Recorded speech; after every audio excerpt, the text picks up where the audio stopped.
Boa noite. Agora deu. Agora deu? Sabe o que que é? Eu havia marcado uma Então, o que reunião que é? antes dessa, na outra eu pedi senha, então essa estava pedindo senha também por causa da outra. Ah, Conclusão, eu tive que tá. cancelar a outra reunião, cancelar essa e marcar de novo. Eu marquei outra reunião agora. Que bagunça, hein? Ai, ai. É, o Zoom tem dessas coisas. É isso aí. A Cristina hoje vai estar aí, né? É, tomara, né? Tomara, né? Boa noite, pessoal. Oi, tá bom, Ana, Suzana? Vera, Tudo Sônia. bem, Sônia? E você? Clóvis, tudo bom? Também está chegando aí. Vera, boa noite. Boa noite, tudo bem? A Vera entrou, mas saiu, ó. Cadê a Vera? Ah, Tudo tá bom, aí. Vera? Não estava conseguindo entrar. Nem eu. Eu não estava conseguindo entrar, não dava Eu também não. Estava pedindo senha. É. Estava pedindo senha. Aí o Clóvis já arrumou. Tá bom. O negócio foi o seguinte, eu havia marcado uma reunião antes, e para essa outra reunião eu tinha que pedir senha.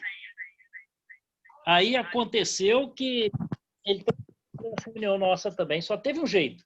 Eu cancelei todas as reuniões e marquei outra, quando vocês me falaram que estava pedindo senha. Aí marquei outra, acabei de marcar, vocês entraram. Tive que cancelar tudo, zerar e marcar outra. Marquei e vocês entraram em seguida. Valeu. Verdade. Rapaz, isso aqui é reunião de crente, rapaz. Você com camisa de ímpio aí, que conversa é essa, meu filho? Saudade com a camisa de ímpio, aquela ali, aquela ali. Camisa do. É camisa importante aquela.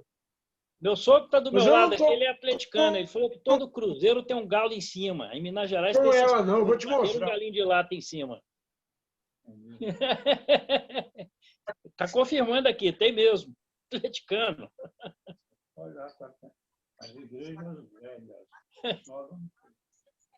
E aí, gente, tudo bem com vocês? Tudo bem com você? Bem, graças a Deus, tudo em paz.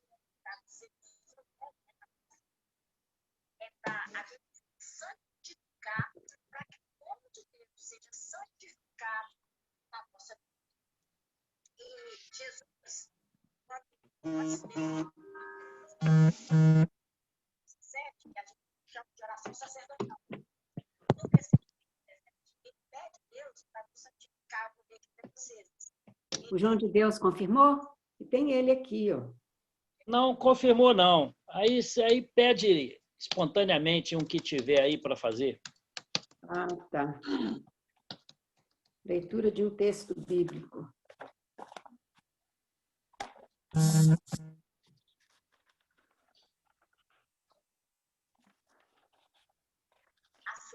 Para que as pessoas vejam Deus por você. Porque quando a gente Que meninas. 6, 9.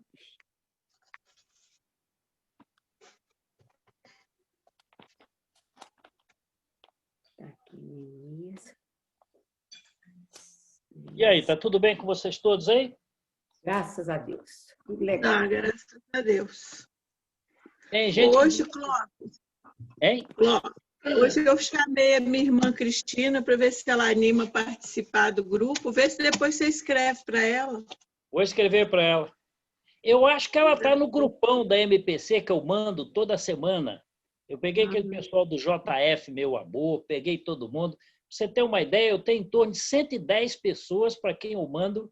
Quando você recebe no seu inbox, mais ou menos 110 pessoas recebem o convite. Inclusive, a sua mãe recebe sempre o convite. Eu convido a Ana Maria, aquele pessoal todo. Vocês podem convidar, a reunião nossa é aberta. Eu falei com ela hoje. Esse grupo é tão bom, né? Eu acho tão bom que a E gente ela faz. fala bem, ela fala bem, faz as mensagens legais. Ela não é igual eu, não. Eu sou meio introvertida para isso. Tímida. Ela é mais saída. Ela é mais saída. Ela faz. A gente tem na nossa família, na família da minha mãe, todo domingo tem uma live, um curtinho, né? Aí vão as irmãs, os primos, os genros. Aí a minha irmã sempre fala, né? Eu já sou mais acanhada, ela já tem mais o dom da palavra.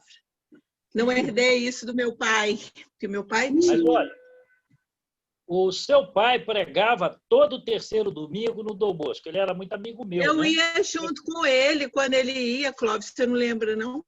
Meu Eu pai tinha não que ir abria todo mão. domingo. Meu pai foi pastor Eu ia 40 todo anos. domingo, Depois meu pai parou de pastorear. arrastada. Eu Papai fazia... detestava ir lá em Dom Bosco, porque tinha um bichinho de luz que eu morria de medo quando chovia, uns besouros.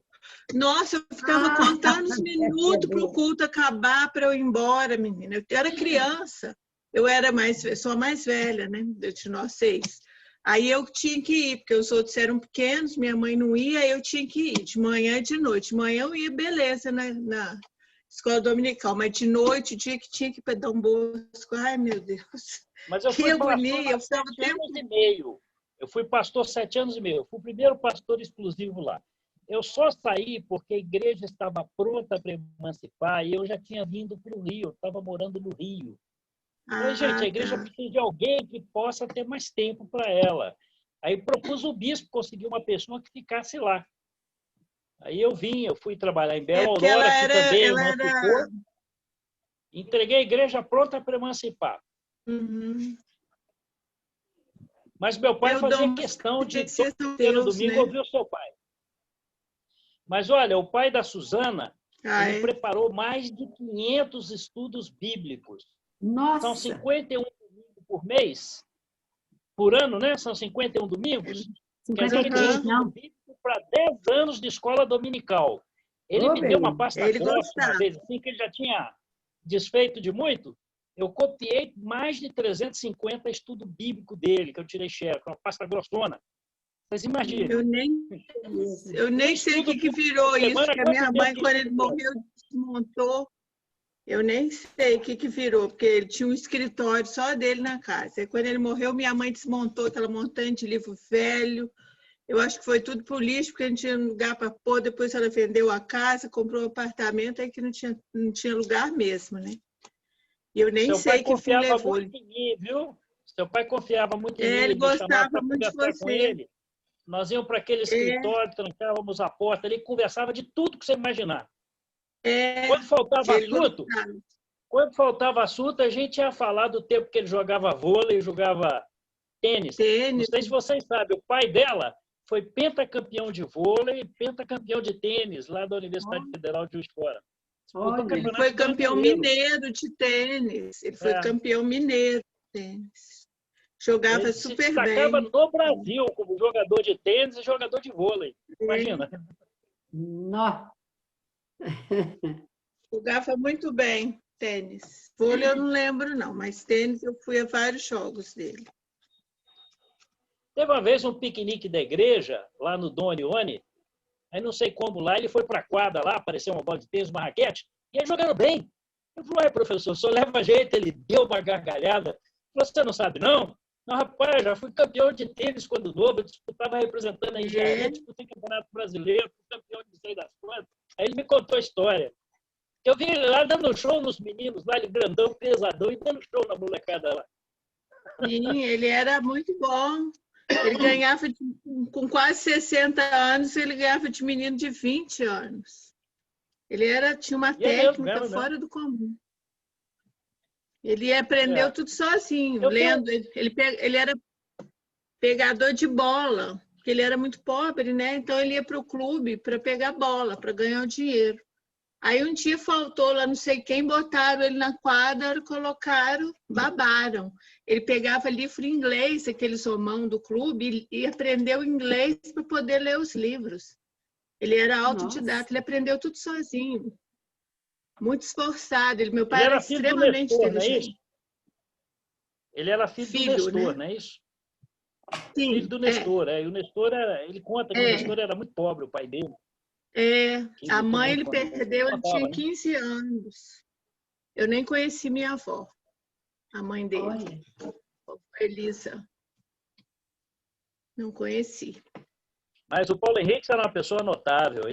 Tudo que ele não aceitava ser superficial em nada. Se ele pegava um texto para estudar, ele ia a fundo. Ele ia no original grego, ele ia aqui, ele ia ali. Ele comprava livro que falava sobre o texto. Qualquer texto que ele falava com uma profundidade. Você podia até discordar dele, mas não tinha como dizer que ele não era um cara estudioso e que ele não era um cara profundo. O pior é que ele exigia isso da gente também. Durão com vocês, Tudo tinha que ser o melhor. Tudo tinha que ser o melhor. Nossa, é horrível isso. Porque tem hora que você não consegue ser, né? E ele exigia. Tinha que ser o melhor. Se vai fazer, tem que ser o melhor. Até quando no meu trabalho, quando eu trabalhava, o pessoal falou assim, nossa, mas você esmera tanto para fazer a coisa tão bem feita, tem que sempre ficar perfeito o trabalho. Eu falei, porque vocês não foram filha do meu pai. Se vocês vissem, meu pai era muito melhor que eu. Mas eu tinha isso, eu tenho essa mania, assim, tudo tem que ser. A Associação dos Ex-Alunos do Grêmio me deu a honra de fazer o discurso do dia da homenagem dele, para ele receber o título da Ordem do Mérito Gramberiense em 2003. Aí me deram a honra de fazer o discurso.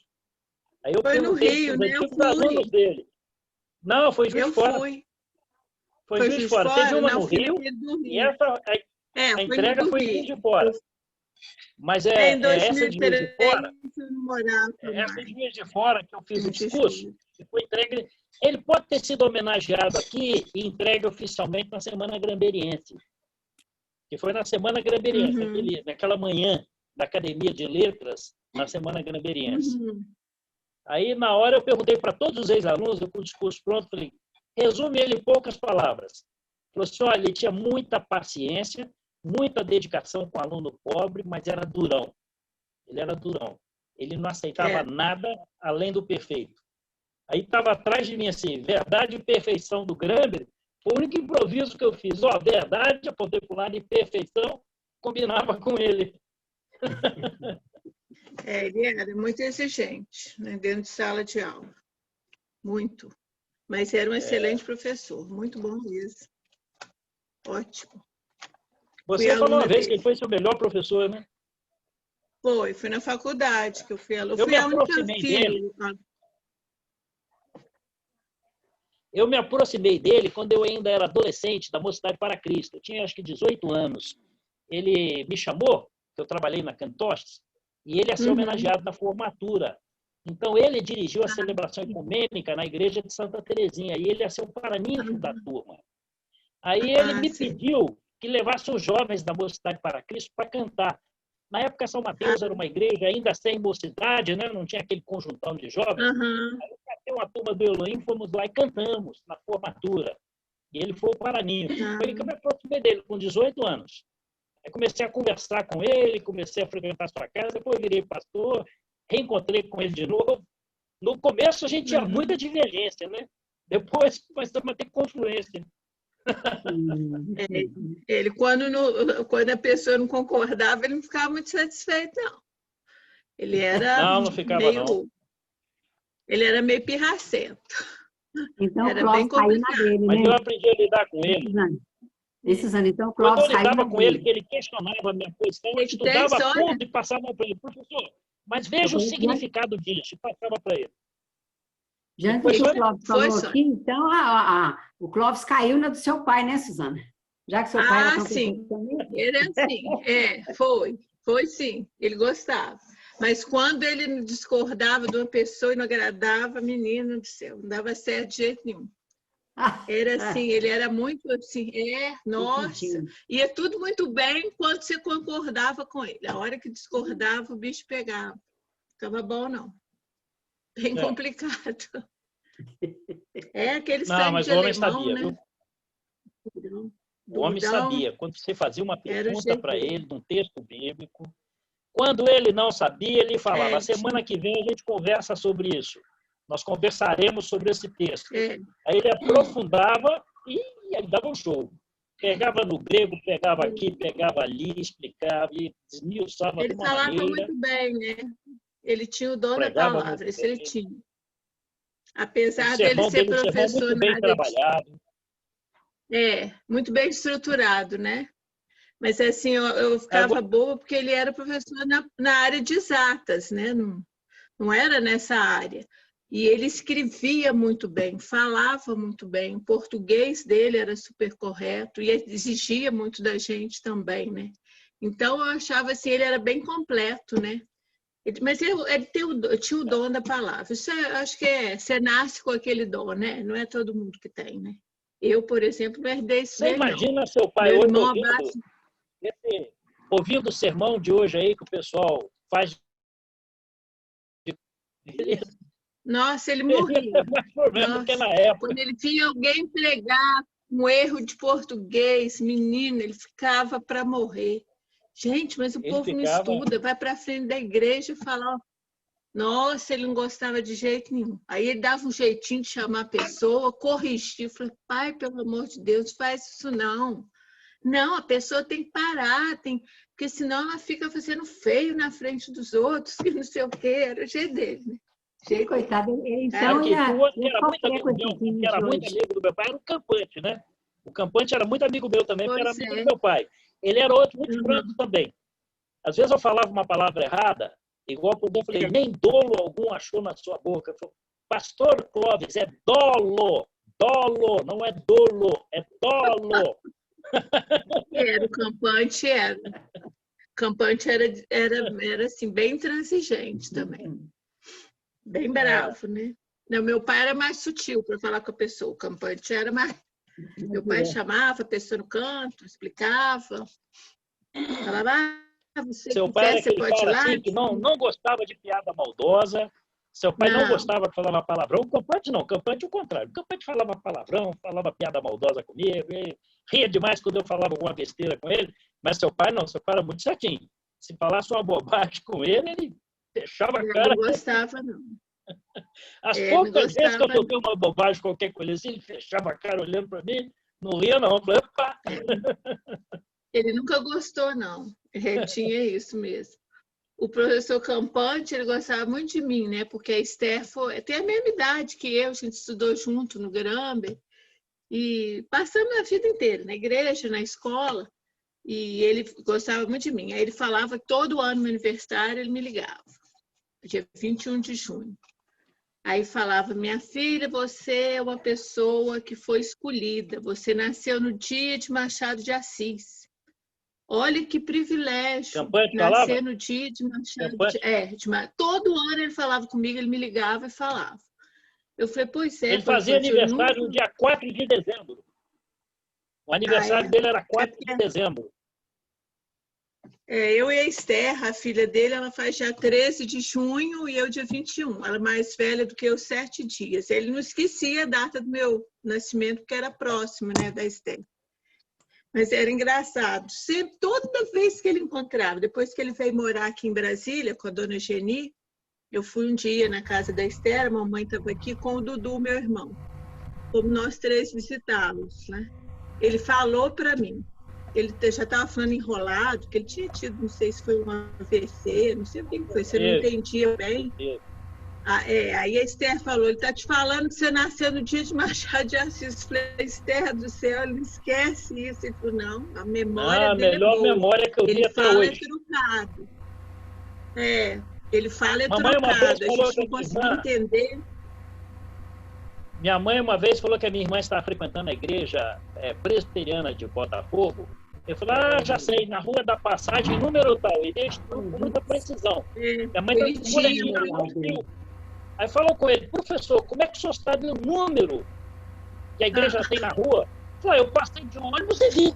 Quer dizer, ele passou uma vez, bateu o olho, viu e nunca mais esqueceu. Ele tinha uma memória fechada. Até o fim ele ficou com a cabeça boa, mas a fala muito enrolada. Aí a gente ia lá, ele ficava hiper nervoso, porque ele falava, a gente não entendia, né?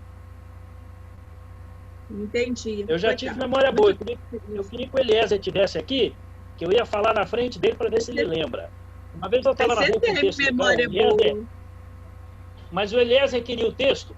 Eu falei, Eliezer, eu vou fazer o seguinte, eu vou tirar, na época a gente falava xerox, eu vou tirar uma xerox e vou pôr no correio para você. Me fala seu endereço.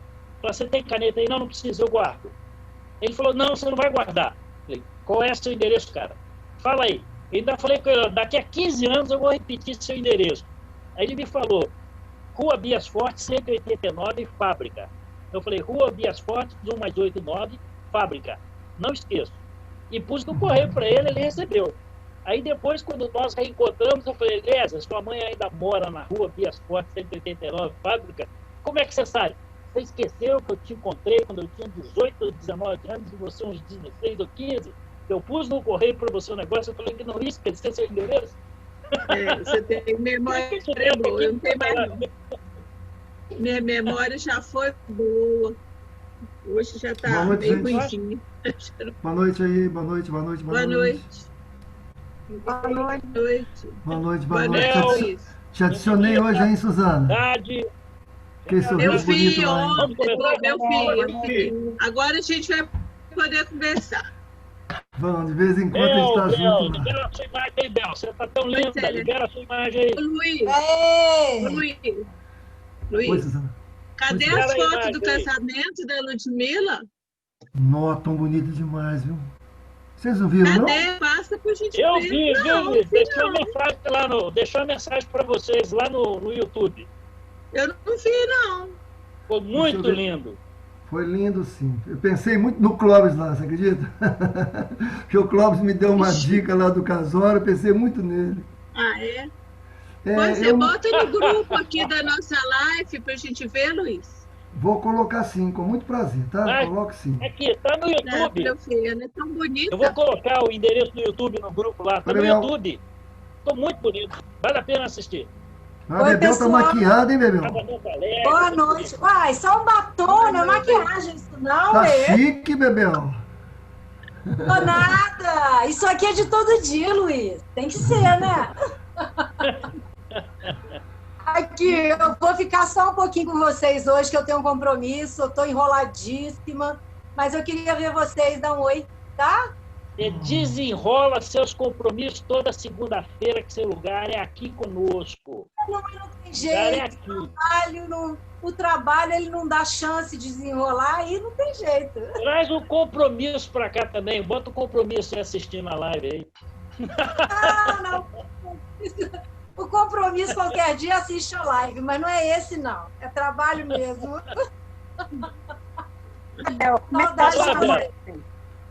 Vera com a palavra. Todo mundo desligando isso. Mãe, todo mundo desligando o som. Cadê ela? Quem é que tá falando comigo? Helenita? É Léo? É. A mãe tá bem, Leléo. Ela tá... Agora vai começar, amanhã vai fazer uma tomografia da mama para fazer aquela demarcação, né? Para poder começar a radioterapia.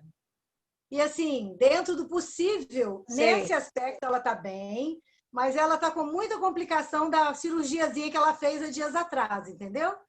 Então, a gente já vai levar de novo no médico, talvez ele tenha que abrir de novo a barriguinha dela, mas, assim, a gente está confiante que Deus vai pôr a mão nisso aí e fazer o melhor, né? Continuem orando por ela, tá joia?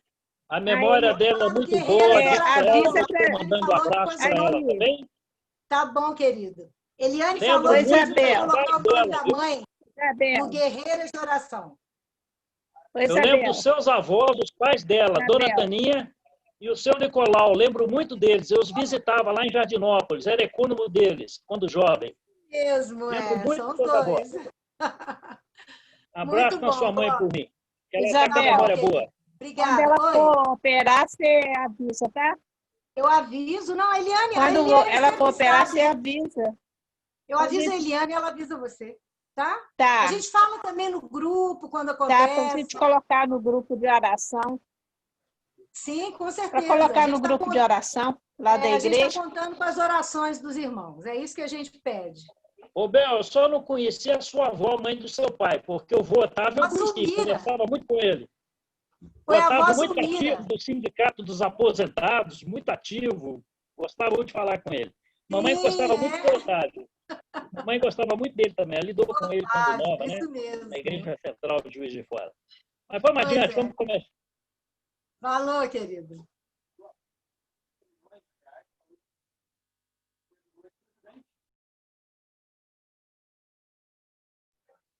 Vera, libera o som aí, começa. Manda ver.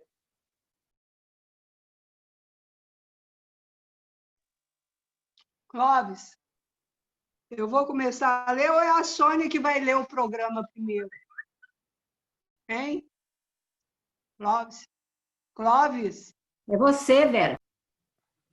Sou eu que vou ler todo o programa, correto? Comanda aí o programa. Cada um tem a sua parte, né? Todo mundo que vai participar tem a sua parte. Então, tá bom. Boa noite, irmãos. Nós vamos saltar os cânticos, porque o Eliezer pediu para cantar, mas acabou que ele mesmo não entrou. Não sei por quê, até agora ele não está aí. Tá legal. Boa noite, irmãos. Estamos aqui novamente na nossa live, às segundas-feiras. Um horário assim que a gente separou para poder encontrar, ver vocês e também para poder aprender mais sobre a pessoa de Deus, sobre a pessoa de Jesus, sobre o Espírito Santo, sobre ter vida cristã no mundo de hoje, né? A gente tinha vida cristã antes dessa pandemia e agora muita coisa mudou, inclusive estarmos separados uns dos outros, né?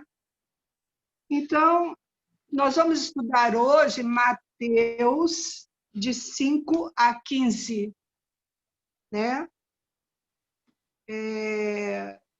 Cada pessoa que está aqui, que se encontrar e estiver aí, vai poder ler um texto, vai poder comentar, e no final a gente vai comentar tudo, a gente pode participar, é interativo esse estudo, né?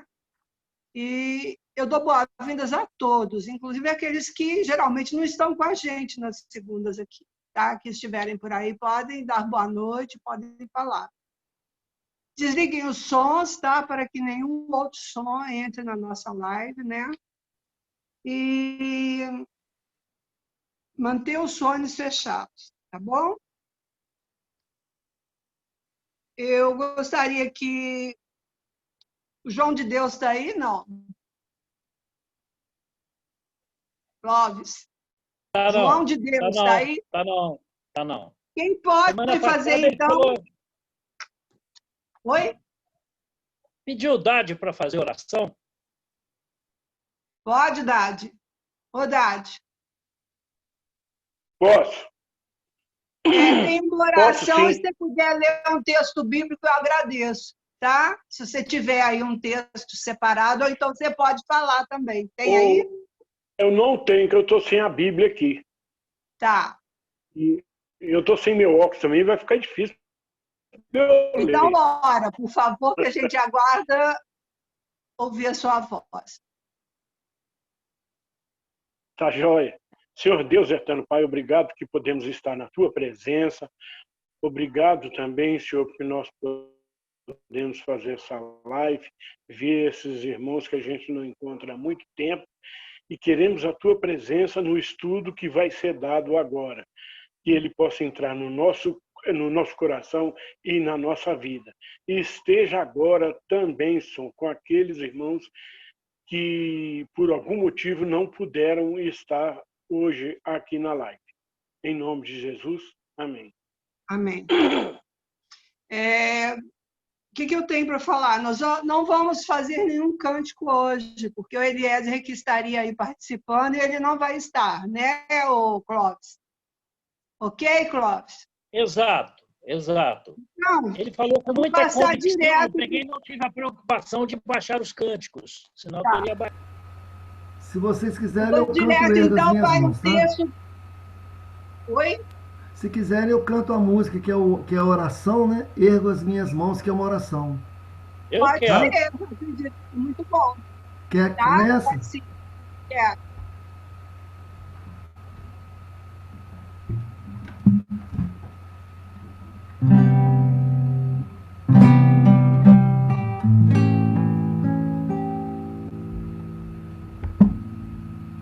Colocar a letra.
em oração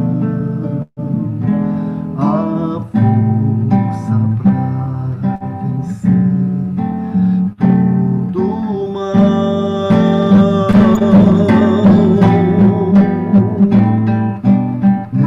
Teu Espírito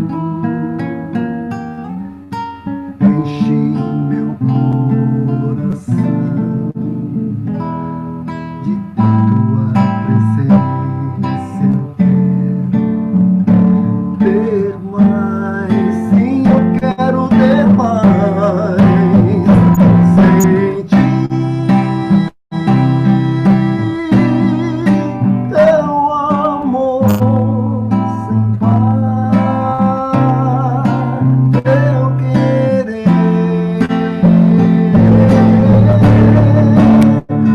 obedecer.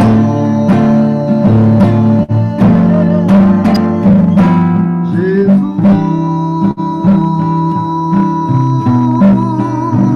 toma em tuas mãos meu viver, meu caminhar.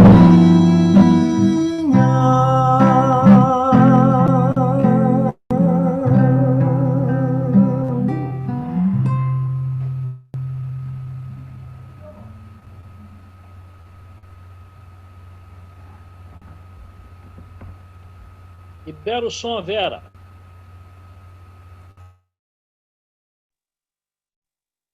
Obrigada, Luiz. Eu cantei muito, eu louvei muito a Deus com esse canto, eu gosto muito dele, tá? Então, irmãos, o que a gente vai ler aqui? O texto que vai ser estudado é da versão revista e atualizada de João Ferreira de Almeida. É um estudo interativo com a participação de todos, tá? Com o aprendizado de todos, que a gente está aqui para aprender também, né? E com todos podendo participar, tá? Eu vou ler o texto agora e depois a Sônia nós vamos participar aí de acordo com a chamada aí do texto. Quem ficou de participar e de estudar, né? Eu vou falar a parte do Eliezer e do Juarez, tá, Vera? Tá, a parte do Eliezer também eu falarei, porque ele não está aí. Tá, falou. E quando orarem, não sejam como os hipócritas, que gostam de orar em pé nas sinagogas e nos cantos das praças para serem vistos pelos outros. Em verdade, lhes digo que eles já receberam a sua recompensa. Mas, ao orar, entre no seu quarto e, fechada a porta, ore ao seu Pai que está em secreto. E o seu Pai, que vem em secreto, lhe dará a recompensa. E orando, não usem vãs repetições, como os gentios, porque eles pensam que por muito falar serão ouvidos. Não sejam, portanto, como eles, porque o Pai de vocês sabe o que vocês precisam antes mesmo de lhe pedirem.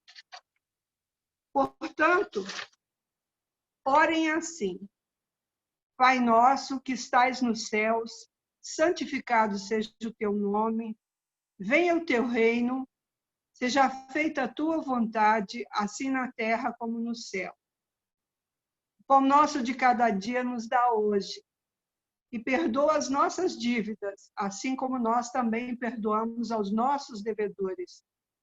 Porque se perdoarem aos outros as ofensas deles, também o Pai de vocês que está no céu perdoará a vocês. E não nos deixes cair em tentação, mas livra-nos do mal, pois teu reino, o poder e a glória para sempre. Amém. Se, porém, não perdoarem aos outros as ofensas deles, também o Pai de vocês não perdoará as ofensas de vocês. Bom, agora a gente vai participar na live através da Suzana. A Suzana vai comentar o versículo 5 desse texto, ok? Boa noite a todos, irmãos. Vamos começar, então, aqui com o versículo 5. O título, né, dessa passagem que a Vera leu é Como se deve orar. E o versículo 5 é o seguinte: E quando orardes, não sereis como os hipócritas, porque gostam de orar em pé nas sinagogas e nos cantos das praças, para serem vistos dos homens. Em verdade vos digo que eles já receberam a recompensa. O que eu entendi aqui é que a gente não precisa, né, ir para a praça pública, ir para as igrejas, para os cantos das praças, tudo e para orar, né? Deus não está querendo que a gente se mostre, né, para os outros verem.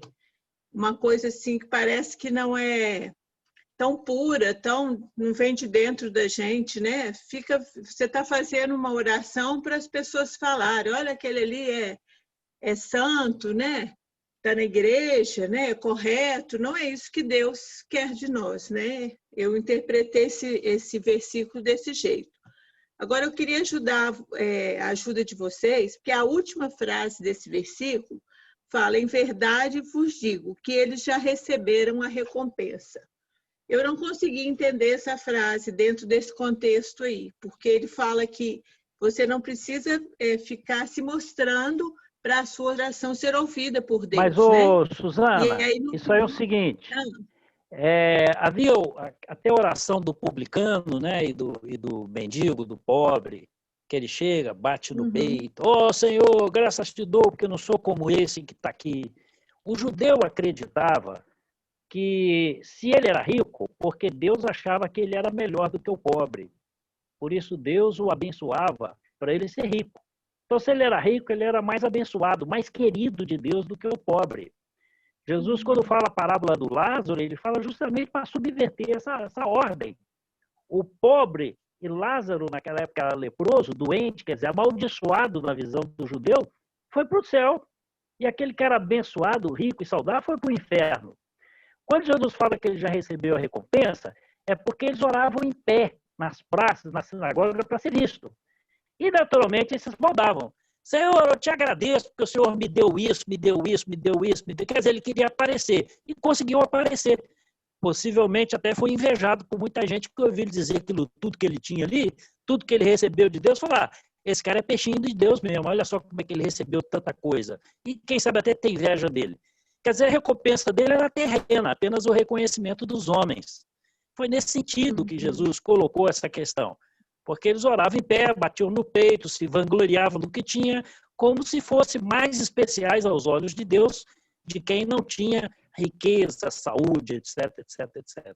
Então já recebeu a recompensa nesse sentido, de ser visto pelos homens. Porque o texto fala, eles olham na praça para serem vistos pelos outros. Não é isso que eles queriam? Foram vistos. Então ganhou a recompensa. Sim. A recompensa dele é essa. Nada mais além disso. Essa é a recompensa dele. Entendi. Então tá. Aqui, Suzana. Hoje, você que está aí em Brasília, você sabe que hoje em dia as pessoas tentam se mostrar, e principalmente na nossa época de eleição, muito, porque todo mundo quer aparecer para poder ficar famoso, né? Todo mundo quer aparecer para ficar famoso e todo mundo lembrar que quando na hora de votar, esse rapazinho aí precisa ser votado para ganhar. Então, eu vejo essa oração aí como uma pessoa que quer se mostrar, chamar atenção para si, ficar famoso, aí já recebeu a recompensa dele. Ele não está precisando de recompensa de Deus, né? A recompensa dele já foi ganha ali na hora que ele se expôs, que ele se mostrou, que ele se vangloriou, tá? Recompensa do recompensa do mundo, né, Vera? Muito bom, muito bom. A Bíblia usa um termo interessante. Vocês procurem para ver, que eu não me lembro de memória onde é que está, porque me veio a cabeça agora, mas eu posso procurar depois e mostrar. Parece-me que 2 vezes no Novo Testamento fala que o cara orava de si para si. Quer dizer, ele não orava para Deus, ele orava de si para si. Imagine, oração que não subia meio metro, né? Então. Agora, irmãos, podemos passar para outro versículo? Alguém quer comentar? Pode sim. Bom, agora quem vai fazer o comentário vai ser o pastor Luiz Carlos Cardoso. Ele vai falar sobre o versículo 6. Vai com a palavra, Luiz. Então, dentro um pouquinho, que há um conjunto de palavras vindo juntas, né? Desde o versículo que a Suzana leu. E há um marketing feito em cima... Deixa eu pagar meu celular aqui. Um marketing feito em cima da oração marqueteira. Ela chama atenção para aquele ali, né? Ela chama atenção para aquele indivíduo, né? E uma das coisas que há um questionamento, porque a oração ela pode ser pública, sim, ela pode ser pública e coletiva, né? Quando nós estamos reunidos aqui, nós somos em 7, né? 7, que a Bebel fala da sua mamãe, a gente pode reunir os 7 aqui e orar pela mãe dela. Não é uma oração coletiva, onde 2 ou 3 estiverem reunidos em meu nome, né? E a oração, ela se faz, ela tem um sentido de estar juntos. Mas percebe que há uma oração marqueteira, que chama atenção para o indivíduo que está orando. E é interessante que na minha época, mais de garoto, era mais comum nós chegarmos na igreja e ter um momento de reflexão, de oração antes do culto, né? Hoje é um marketing ali, todo mundo conversando, e acabou aquele momento de oração sozinho com Deus, onde eu ajoelhava e conversava com Deus.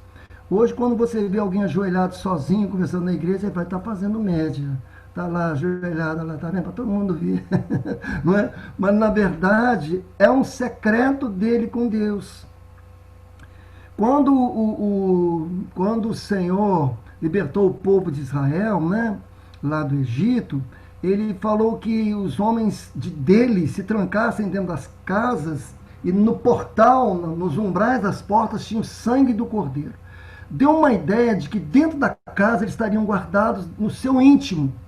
E a mesma coisa hoje é a nossa oração íntima com Deus.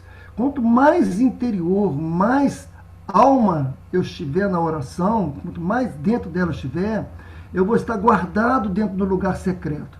Porque, na verdade, a oração é a respiração da alma, né? É bem íntimo. A oração não é externa. Os samaritanos gostavam de orar lá no monte. Lá no monte fazia o sol algazarra, né? Já o judeu orava na sinagoga, batia no peito. Mas se a gente observa Jesus, ele saía muito para os montes sozinhos. Ele ia para os lugares sozinho. O lugar secreto é o lugar da intimidade, né? É o lugar que você fica totalmente vazio de você e se coloca totalmente à disposição de Deus. O lugar mais secreto que existe de orar a Deus, ele não é um lugar físico, como esse quarto aqui. É bom estar orando aqui, Deus fala comigo nesse quarto.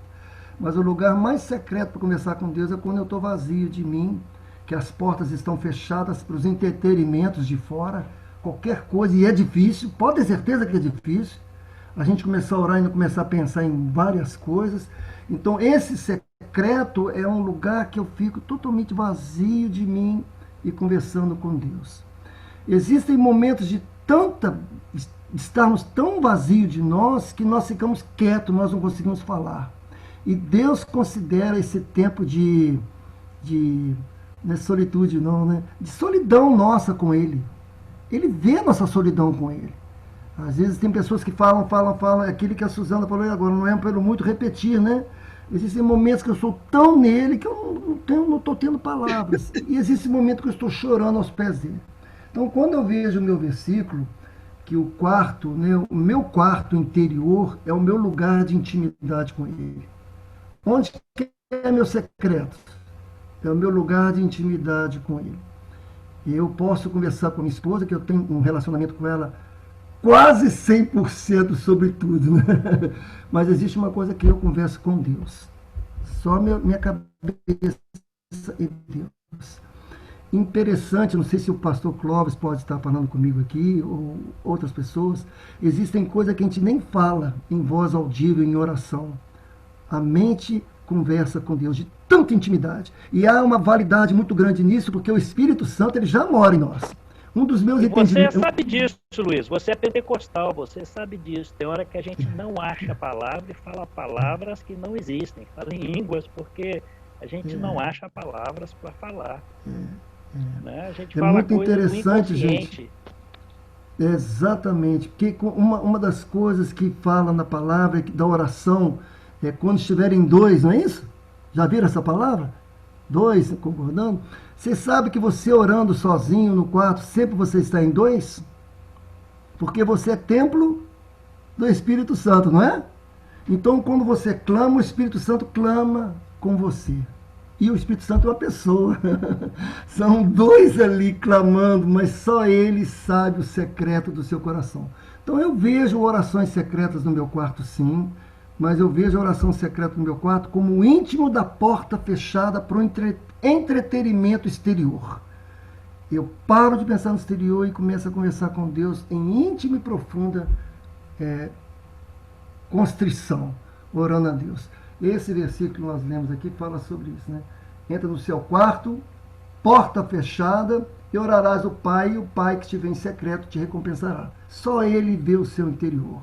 A porta fechada é justamente os umbrais com sangue do Cordeiro. Nada entra ali para perturbar, nenhum entretenimento entra ali para te perturbar a sua comunhão com Deus. Então tem o físico, pode ser num quarto como esse aqui orando, mas você pode estar no quarto orando sozinho e sua cabeça está cheia de coisa do lado de fora. Não adianta nada. Porque a oração é a respiração da alma. Amém? Falei demais, né? Uma coisa interessante, Luiz, quando a gente estava trabalhando na Mocidade para Cristo, reunia todos lá, às vezes numa reunião de oração, eu, Marcelo, e tinha gente recém-convertida, aí a gente pedia para aquele recém-convertido orar. Não, pede para o fulano ora bonito, ora muito bem, eu não sei orar. E o bonito da oração não é o ser humano que faz, é Deus que faz a oração ficar bonita. Ele é que É o Espírito Santo que toca. Isso é lindo. Então, nenhuma oração que façamos, ela vai chegar lá se a gente não orar em nome de Jesus. Orar em nome de Jesus, o Espírito Santo traduzir para Deus o que a gente quer. Verdade. Tá? Na verdade, a intimidade com Deus, ela estrutura a oração. Porque Jesus ensinou a orar, conforme nós vimos aí. Mas aquele que tem intimidade com Deus, imediatamente quando ele começa a conversar, ele começa a glorificar. Pai nosso que está no céu, santificado é o seu nome, né? E vai por aí, ele vai conversando, e a oração, ela tem intimidade com a conversa de Deus. Ela não é bonita, ela é verdadeira. Né? Ela é verdadeira.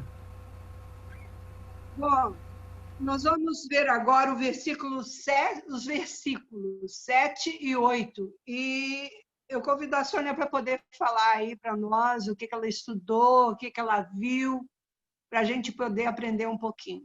Sônia, está me ouvindo? A pregação o pastor Luiz já fez, viu? Muito boa. E nessa questão que eu ia comentar sobre o espaço físico ou o espaço interior nosso com Deus, eu me lembro quando eu era menina, quando eu era solteira, nossa casa tinha muita gente, nessa questão de espaço físico, quando a gente quer estar sós com Deus, num lugar sozinho. Então, sabe qual era o meu lugar? No banheiro. Porque quando você está no banheiro, ninguém bate na porta saber o que você está fazendo lá dentro. Então, olha bem, e ali eu me derramava diante de Deus. Porque ali eu estava sozinha, porque a família era muito grande, 8 filhos, mais pai, mãe, empregada, 11 pessoas, muita gente, né? Mas tem também aquela oração que a gente faz, que é, como o irmão falou, a gente com Deus. E quantas vezes, nas minhas orações também, eu digo para Deus o seguinte: Senhor, Tu sabes das minhas intenções, Tu sabes aquilo que eu estou te pedindo, mas sabe daquilo que eu estou pensando, mas não estou conseguindo falar. Isso é muito importante também. Agora, o texto meu é pequenininho também, né? Agora passa para outra coisa, né? E orando não useis de vãs repetições como os gentios, porque presumem que pelo muito falar serão usados. Essas vãs repetições eram uma maneira pagã de forçar os deuses a conceder favores, como, por exemplo, os adoradores de Baal. Não sei se vocês lembram que naquela parte lá que o profeta do Senhor, ele enfrentou os 450 profetas de Baal, né? Como é que era a oração deles? Era repetitiva. Baal, atende-nos, e foi até meio-dia, até que finalmente o profeta do Senhor pediu a palavra, agora é minha vez. E quando ele orou simplesmente, Senhor, mostre para esse povo, com minhas palavras que eu estou dizendo, mostre para esse povo que tu és o Senhor, o Deus de verdade. E depois que ele acabou de orar, o fogo queimou tudo aquilo, lambeu aquela água, acabou com tudo aí, eles puderam ver quem que era o Deus de verdade. E não precisou de vãs repetições, não é mesmo? E hoje vemos orações repetitivas também. Hoje em dia a gente vê muita oração repetitiva também. A gente vê, por exemplo, na Igreja Católica tem a Ave Maria, que fica rezando a mesma coisa. Existe uma seita também, e muitas outras seitas, né? Que quanto mais pronunciarem um nome, não sei se é Hare Krishna, não sei, uma coisa assim, que já ouvi uma vez, quanto mais pronunciar, mais graças recebem. Quer dizer, vãs repetições. Né? Isso são vãs repetições. E tem muita gente que faz também do Pai Nosso uma reza. O Pai Nosso é um modelo de oração. Agora, tem gente que acha que se não orar o Pai Nosso, então está em pecado. Não é bem assim. E lembremos também que naquela época, entre os judeus, havia também os gentios. E muitos judeus, às vezes, tornavam-se repetitivos, às vezes quase que sem querer, de conviver com aqueles gentios, né? E diz mais a palavra do Senhor, e pelo muito, eles pensam que pelo muito falar serão ouvidos.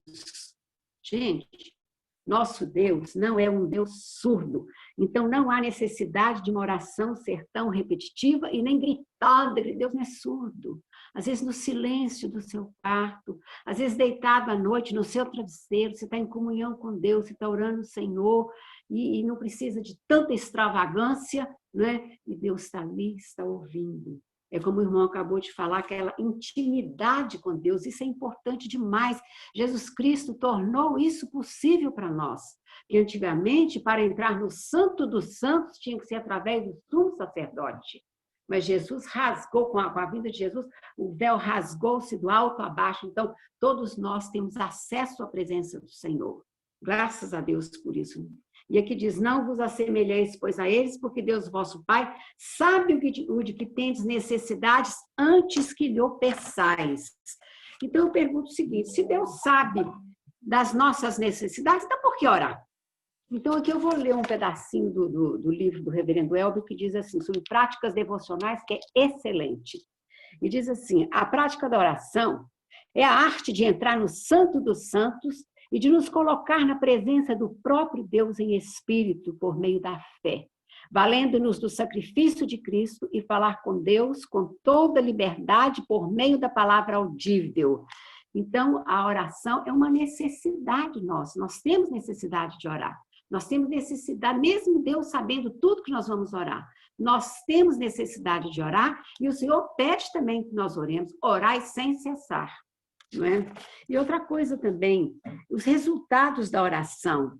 Nós vemos aqui resultados psicológicos, tem muita gente que pode superar tensões, ansiedades, angústias, tipos de depressão, sentimentos de culpa e outros estados desagradáveis.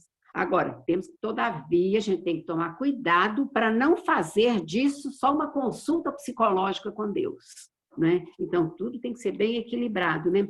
E a nossa oração, a necessidade de nós orarmos com Deus também, seriam os resultados espirituais. A oração força o exercício da piedade, da disciplina pessoal. Como que eu tenho que me apresentar diante de Deus?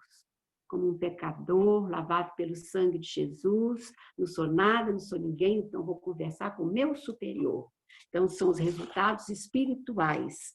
Então, e tem também resultados em termos de atendimento. Então, por que orar? Porque faz bem para a gente, Deus quer nos ouvir, né? Quer que nós tiremos de dentro de nós aquilo que Ele já sabe que nós sentimos, mas é necessário que nós falemos para Ele. E agora, em questão de atendimento, Deus ouve não como eu quero, não como você quer. Deus ouve como Ele quer. Né? Muitas vezes uma coisa que eu peço a Deus não é aquilo que Deus quer para mim, Às vezes eu posso até achar ruim hoje, mas mais adiante, você, sim, o Senhor não me deu aquela bênção, porque tinha outra bem melhor para mim adiante. Então, era isso que eu queria comentar com os irmãos, dos versículos 7 e 8. Obrigada, Sônia. Algum irmão aí tem para alguma coisa para falar, ou para acrescentar, ou para... Corrigir, né, se for o caso. Quem sabe? E o Dade aí está quieto, quietinho, Abel. Mas quem está aí? Por favor, gente, vamos falar. O pastor Luiz também, ou o Clóvis, eu estou aguardando.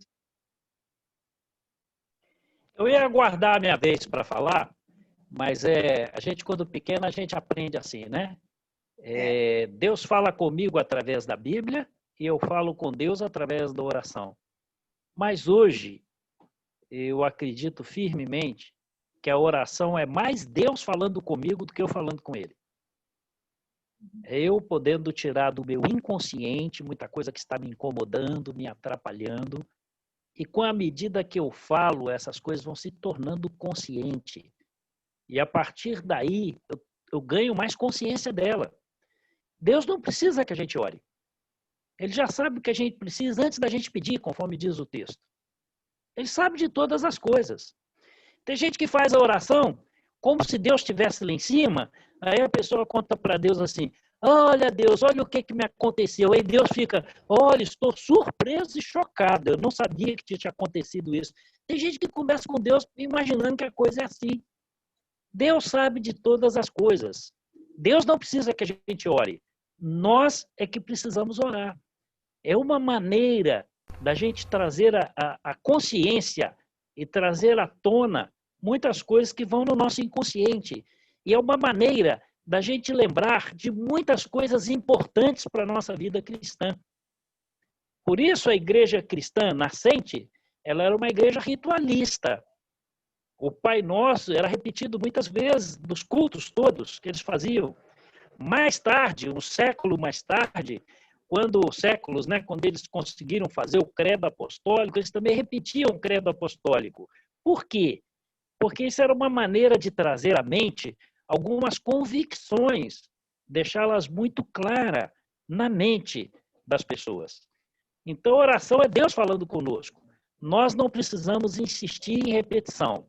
A Bíblia, quando fala que a gente tem que pegar com Deus e insistir com Deus, isso é uma forma de linguagem. Deus não precisa disso. Deus não precisa disso. Somos nós quem precisamos. Tá certo?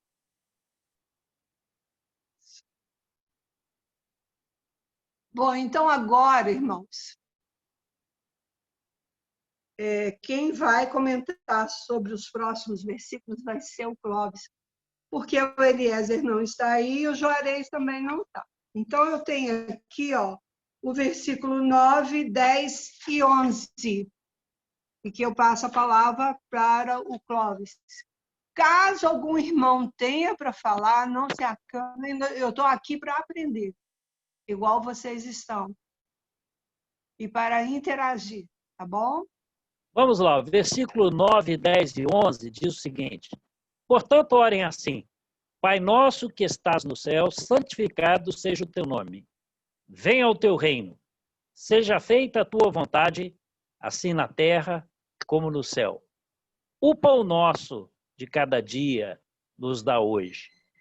É interessante essa maneira de Jesus orar, que ele começa ensinando as pessoas, como foi muito bem destacado aí pelo Luizinho, né? O aspecto daquela intimidade com Deus, da reclusão. Fecha a porta do teu quarto, você em secreto com Deus, abre o teu coração. Então, ao mesmo tempo que tem esse momento, a gente ter o nosso momento com Deus pessoal de oração, a gente nunca deve esquecer que a vida cristã é feita para ser vivida comunitariamente. Nós temos que ser bênção não apenas para nós mesmos, mas para abençoar o mundo que está à nossa volta. Deus manifesta o seu amor ao mundo através de nós. Aí aqui, Jesus falou do aspecto individual da oração, e aqui ele já ensina assim, Pai Nosso. Quer dizer, ele podia ter dito assim, meu Pai, né? Eu estou fechado no quarto, secreto, sozinho, meu Pai que está no céu. Não, Pai nosso que está nos céus. Quer dizer, eu faço parte de um rebanho. Eu não sou único, eu faço parte de um rebanho. Eu preciso receber a bênção de Deus e preciso abençoar as pessoas com quem eu convivo. Eu preciso ser bênção. Como disse Deus, né, a vários aí, desde o Antigo Testamento, sê tu uma bênção. Né? Essa é uma palavra genérica de Deus para nós. Sê tu uma bênção.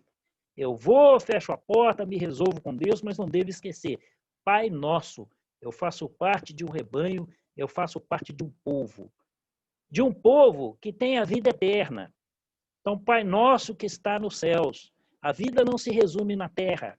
Ela transcende. A vida é tão passageira, né, gente? A gente olha para trás, olha como voou esse tempo que nós vivemos. Certamente, nós convivemos 45 anos. Daqui a 45 anos, poucos de nós estarão por aqui ainda.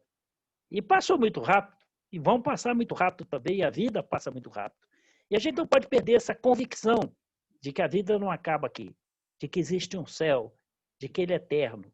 De que existe um Pai, que é um Pai que nos dá herança. E nós temos uma herança para receber desse Pai, que é a vida eterna. E aqui fala também, santificado seja o teu nome. Eu faço parte daquela geração que foi orientada a não tomar o nome de Deus em vão, conforme diz o segundo mandamento. Não é? As canções que falavam, meu Deus, papai não gostava que a gente cantava, minha mãe repreendia, não é? A palavra gasta. Quando a gente usa muito uma palavra, ela gasta, né? Antigamente, quando alguém falava assim, esse aqui é meu amigo, a pessoa se orgulhava. Depois, amigo foi tão mal usado, todo mundo amigo, amigo, amigo. Até a música do Clóvis Bornai, todo mundo é meu amigo, todo mundo é meu irmão. Que conversa é essa? A palavra gasta.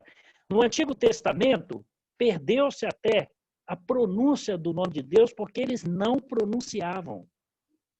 Eles só escreviam as consoantes do nome de Deus, como Deus se apresentou a Moisés, e não pronunciava. Para não falar o nome de Deus, eles juntaram essas consoantes com as vogais de Adonai, que é Senhor, e deu Jovai, que derivando deu Jeová. Quando testemunha de Jeová dizer que esse era o nome de Deus, pode dizer que não era, não. Esse aí já é uma derivação. Já é juntar o nome de Deus com a palavra Adonai. Por isso que, quando você vê a Bíblia, diz assim, Javé é meu pastor e nada me faltará. A Bíblia diz de Jeová, Jeová é meu pastor e nada me faltará. E na nossa está o Senhor, com letra maiúscula, por quê? Porque o nome que está ali, o judeu juntava duas palavras numa só. O nome de Deus com as consoantes e com as vogais de Adonai. Cabe a palavra também, Senhor. Então, o judeu, então, ele não falava o nome de Deus. E havia uma caneta especial dos copistas quando eles copiavam o nome de Deus no Antigo Testamento. Eles iam copiando e deixavam o espaço. Depois eles se consagravam, pegavam essa caneta especial, voltava no texto e completava com o nome de Deus, que não era o nome original de Deus. Eram as consoantes com as vogais de Adonai. Então eles guardavam o nome de Deus. Santificado significa guardar, preservar, zelar. Eles zelavam pelo nome de Deus. Então, santificar o nome de Deus é zelar, guardar para o momento oportuno. Venha o teu reino, seja feita a tua vontade, assim na terra como no céu. O pão nosso de cada dia nos dá hoje. Muitas vezes nós desvinculamos essa expressão, o pão nosso de cada dia nos dá hoje, com venha o teu reino. A doutrina do reino de Deus foi muito negligenciada nesses, talvez, 2 últimos séculos aí da vida da igreja, não é? Mas a doutrina do reino de Deus ela é muito forte na Bíblia. E é um reino que começa aqui agora.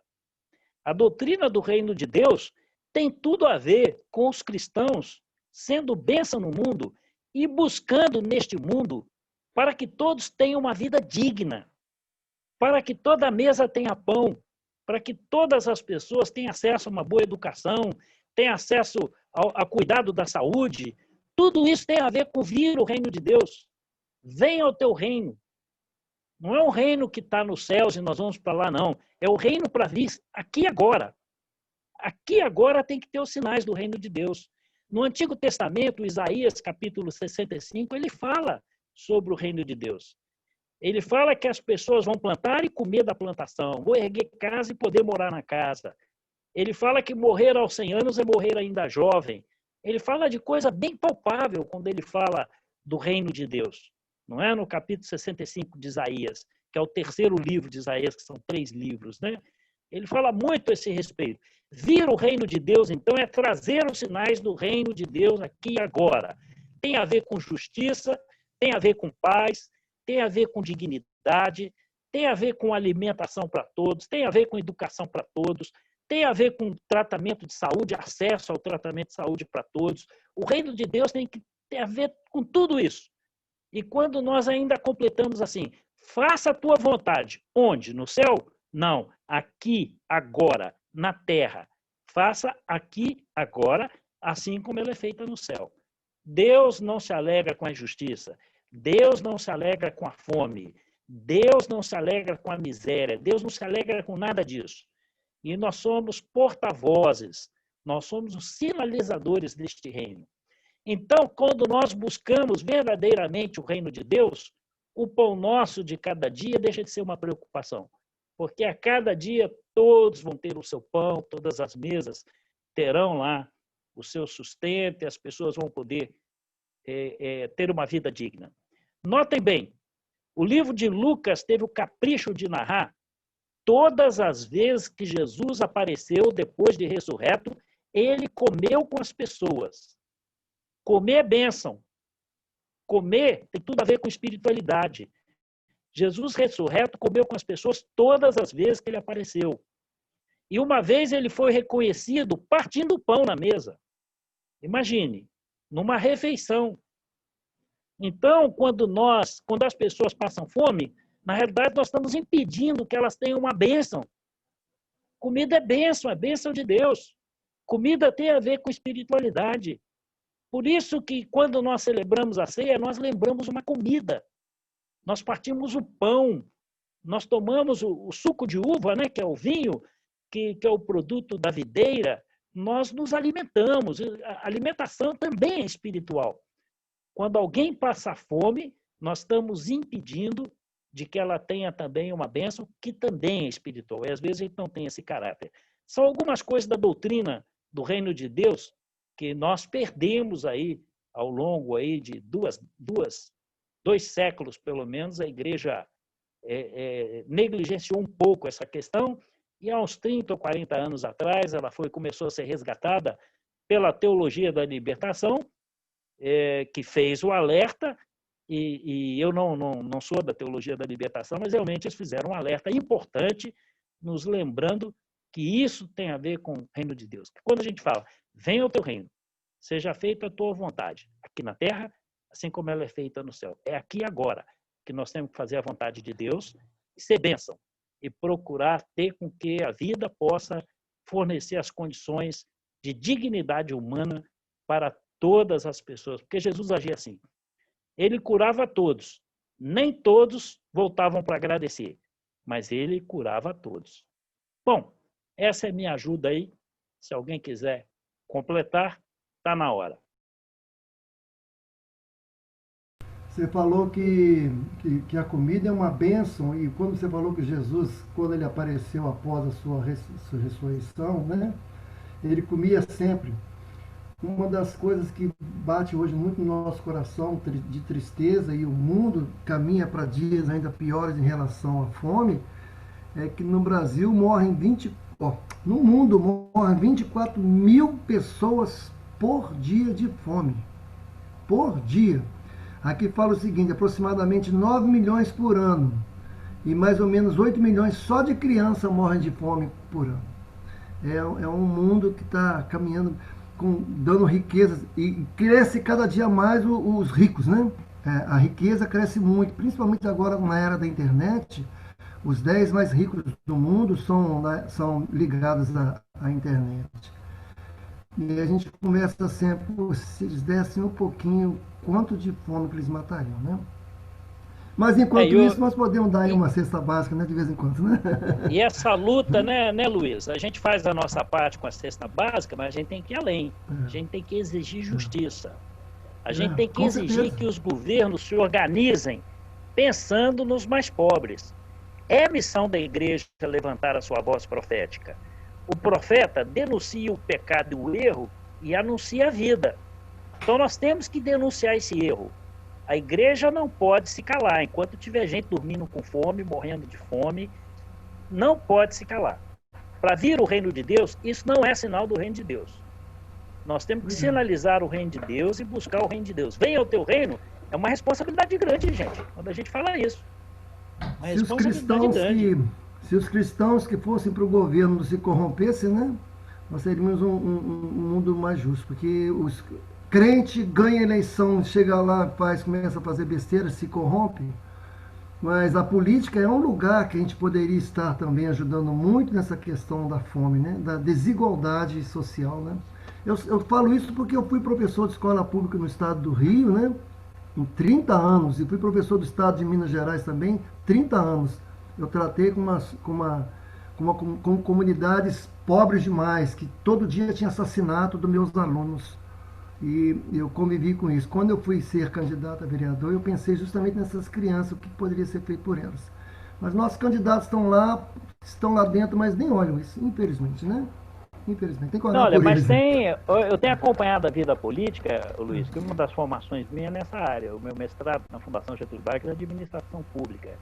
E aqui no Rio tem um deputado metodista, amigo meu, eu acompanho a vida dele. Tem vereador crente aqui também que dão boas testemunhas, viu? Tem gente boa na política. A gente precisa ter gente lá. E tem um pastor aqui que trabalha com o movimento negro, um pastor metodista, e ele uma vez chamou a atenção do deputado amigo meu, falou assim, ó, mantenha sempre a graça da garça. A garça anda no meio da lama, mas ela anda branquinha. Ela não se suja na lama. Veja a garça. A garça anda na lama e não se suja. Mantenha, peça a Deus que te dê a graça da garça. Mantenha sua vestidura limpa, onde você está no meio da lama. Desculpa a janela aí, tá, gente? Continua. Desculpa aí. Tá bom. Com 2 pastores aí, nós estamos aprendendo, estamos tendo 2 aulas maravilhosas. É isso. O que eu queria dizer, né, é que nestes estudos em que é aberta a participação, cada um de nós pode colocar o que aprendeu na vida. Ninguém aqui é novinho, tem muita janela aí que a gente ficou esperando os problemas nossos resolverem, problemas de família, morte de familiares. É muito aprendizado que nós temos e que a gente pode participar disso, né? Então, não vamos nos calar, podendo nos enriquecer, a gente vai aprender que a situação que muitas vezes a gente está vivendo vai ser um aprendizado para poder colocar como testemunho na frente, né? Clóvis, você tem mais alguma coisa para falar?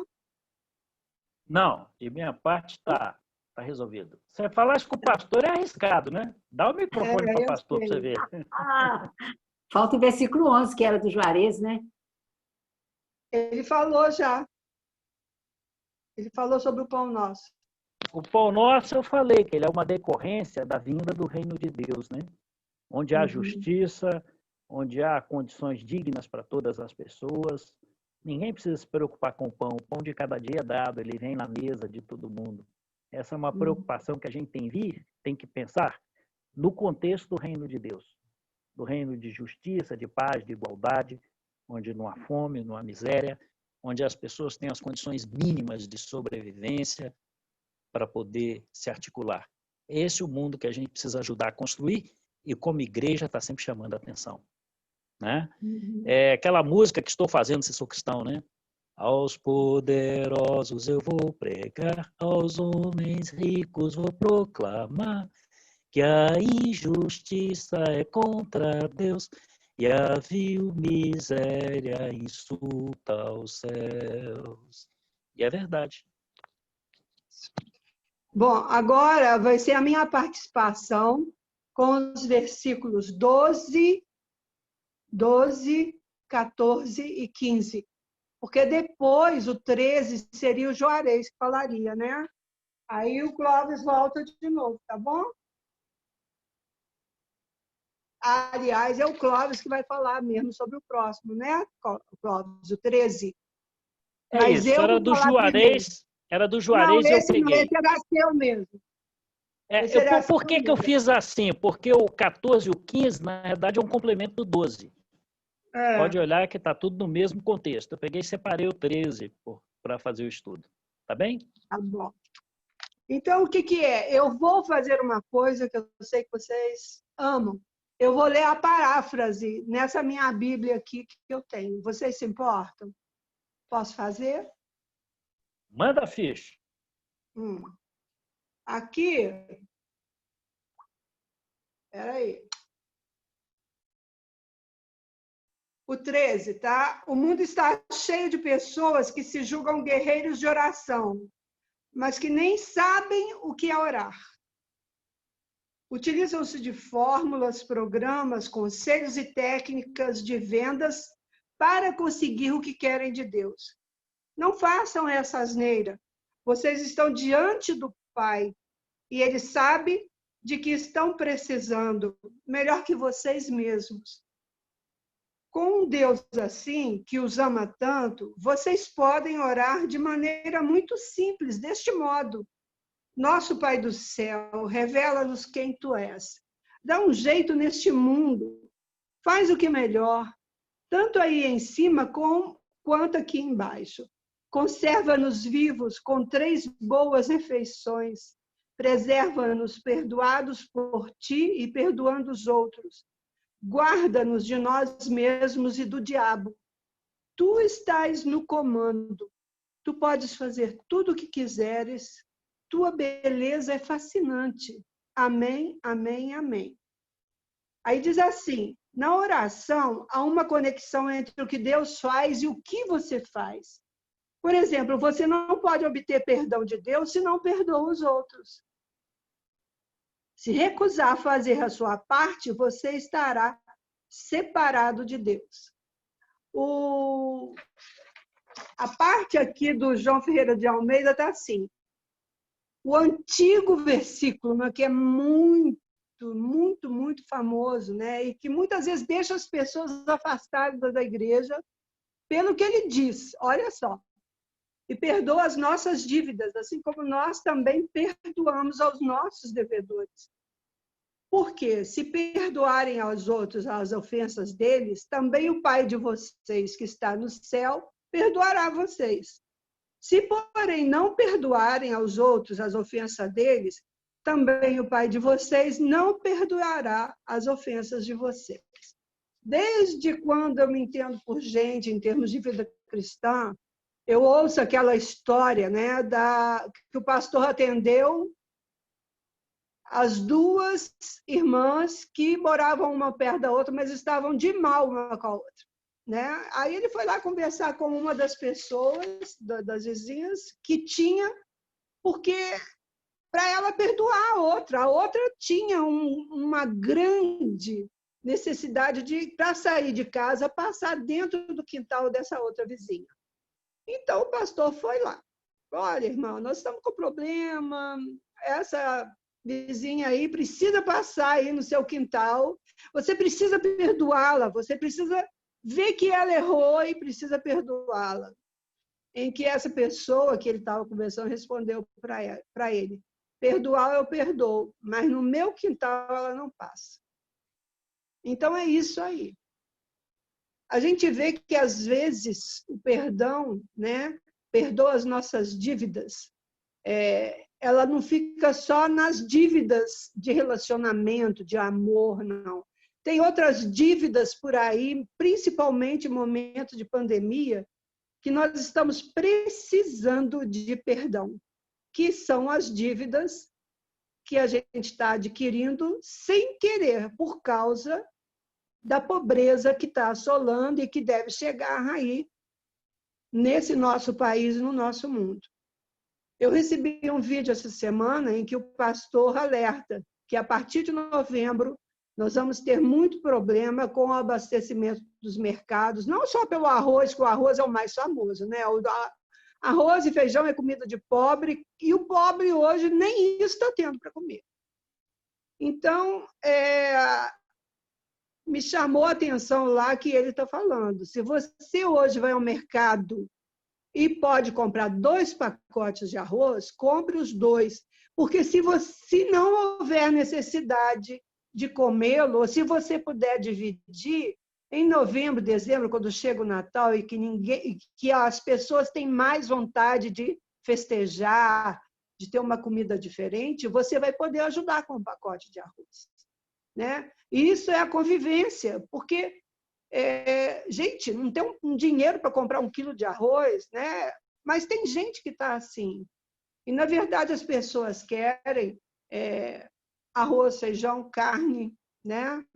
E a gente vê que o Brasil está exportando, o Brasil está rico para exportar, mas para dar alimentação ao pobre, eles vão depender da gente que está melhorzinho, classe média, tá? Uma outra coisa que eu achei interessante sobre perdão.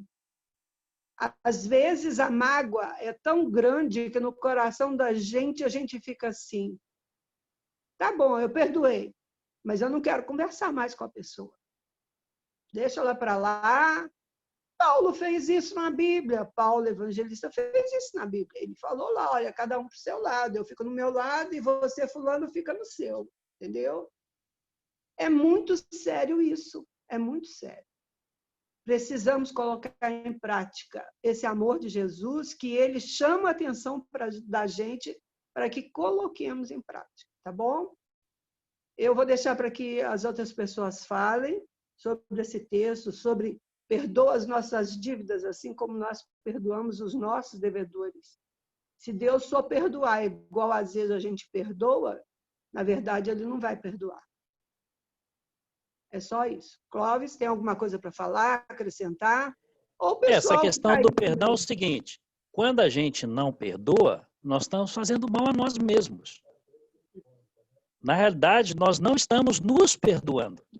Então, falar que Deus não vai perdoar nesse sentido, porque aquilo fica remoendo dentro de nós. Quando a gente tem mágoa contra alguém, a gente tem mágoa da gente mesmo. Paulo, quando falou que ele não ia mais levar, parece que foi João Marcos, né? Que voltou atrás, ele falou, quem lança a mão do arado e volta, não pode, não é digno do reino, não é? Só um instantinho, eu vou ter que parar de falar.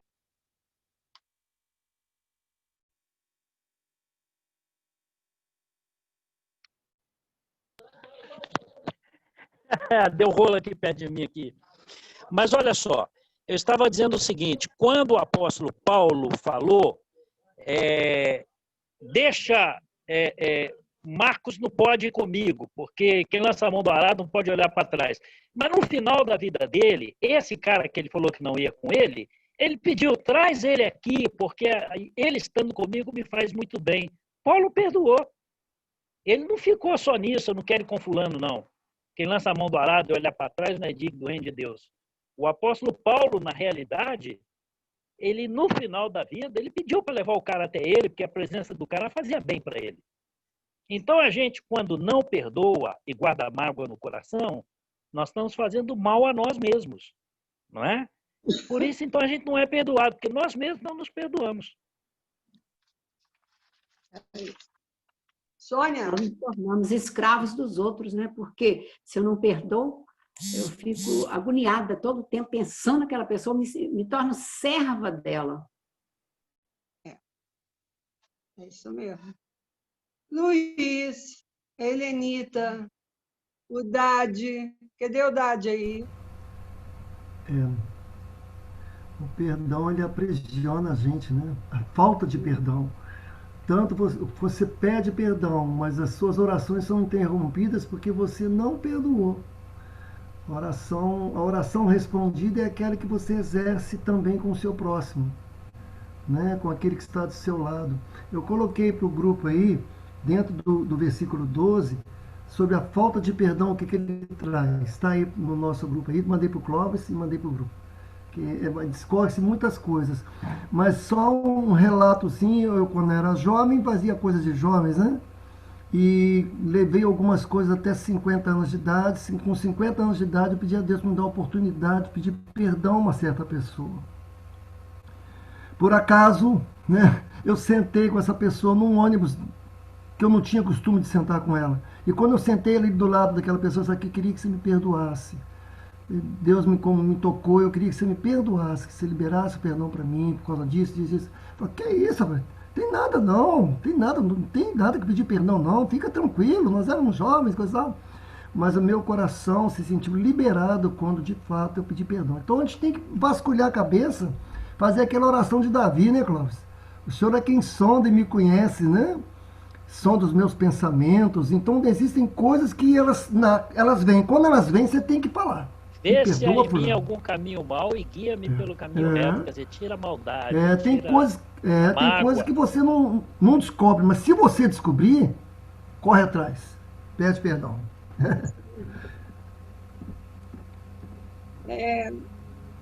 Eu vi ontem um vídeo da pregação do pastor aí de Juiz de Fora, Luiz, não sei se você conhece. Chama pastor Elber. Ele é da igreja IPCA, conhece? Conheço. Pois é. Ele falou sobre uma situação dessa, que Deus... Quando ele falou na pregação sobre José.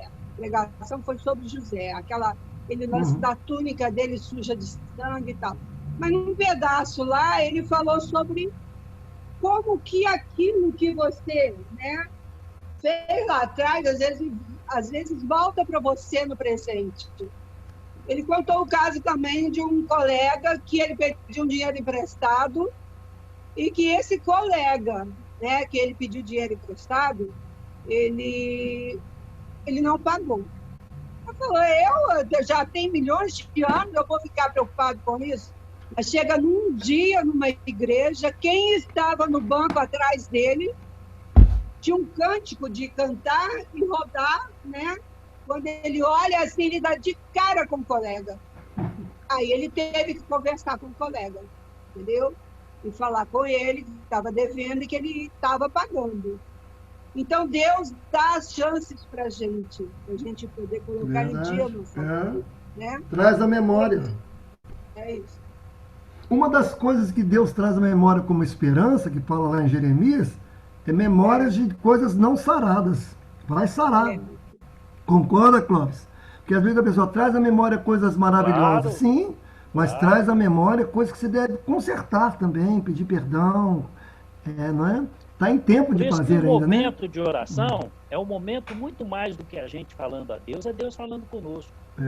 É a gente trazendo à memória aquilo que está no nosso inconsciente, aquilo que está nos causando mal, aquilo que está nos causando desajuste com Deus.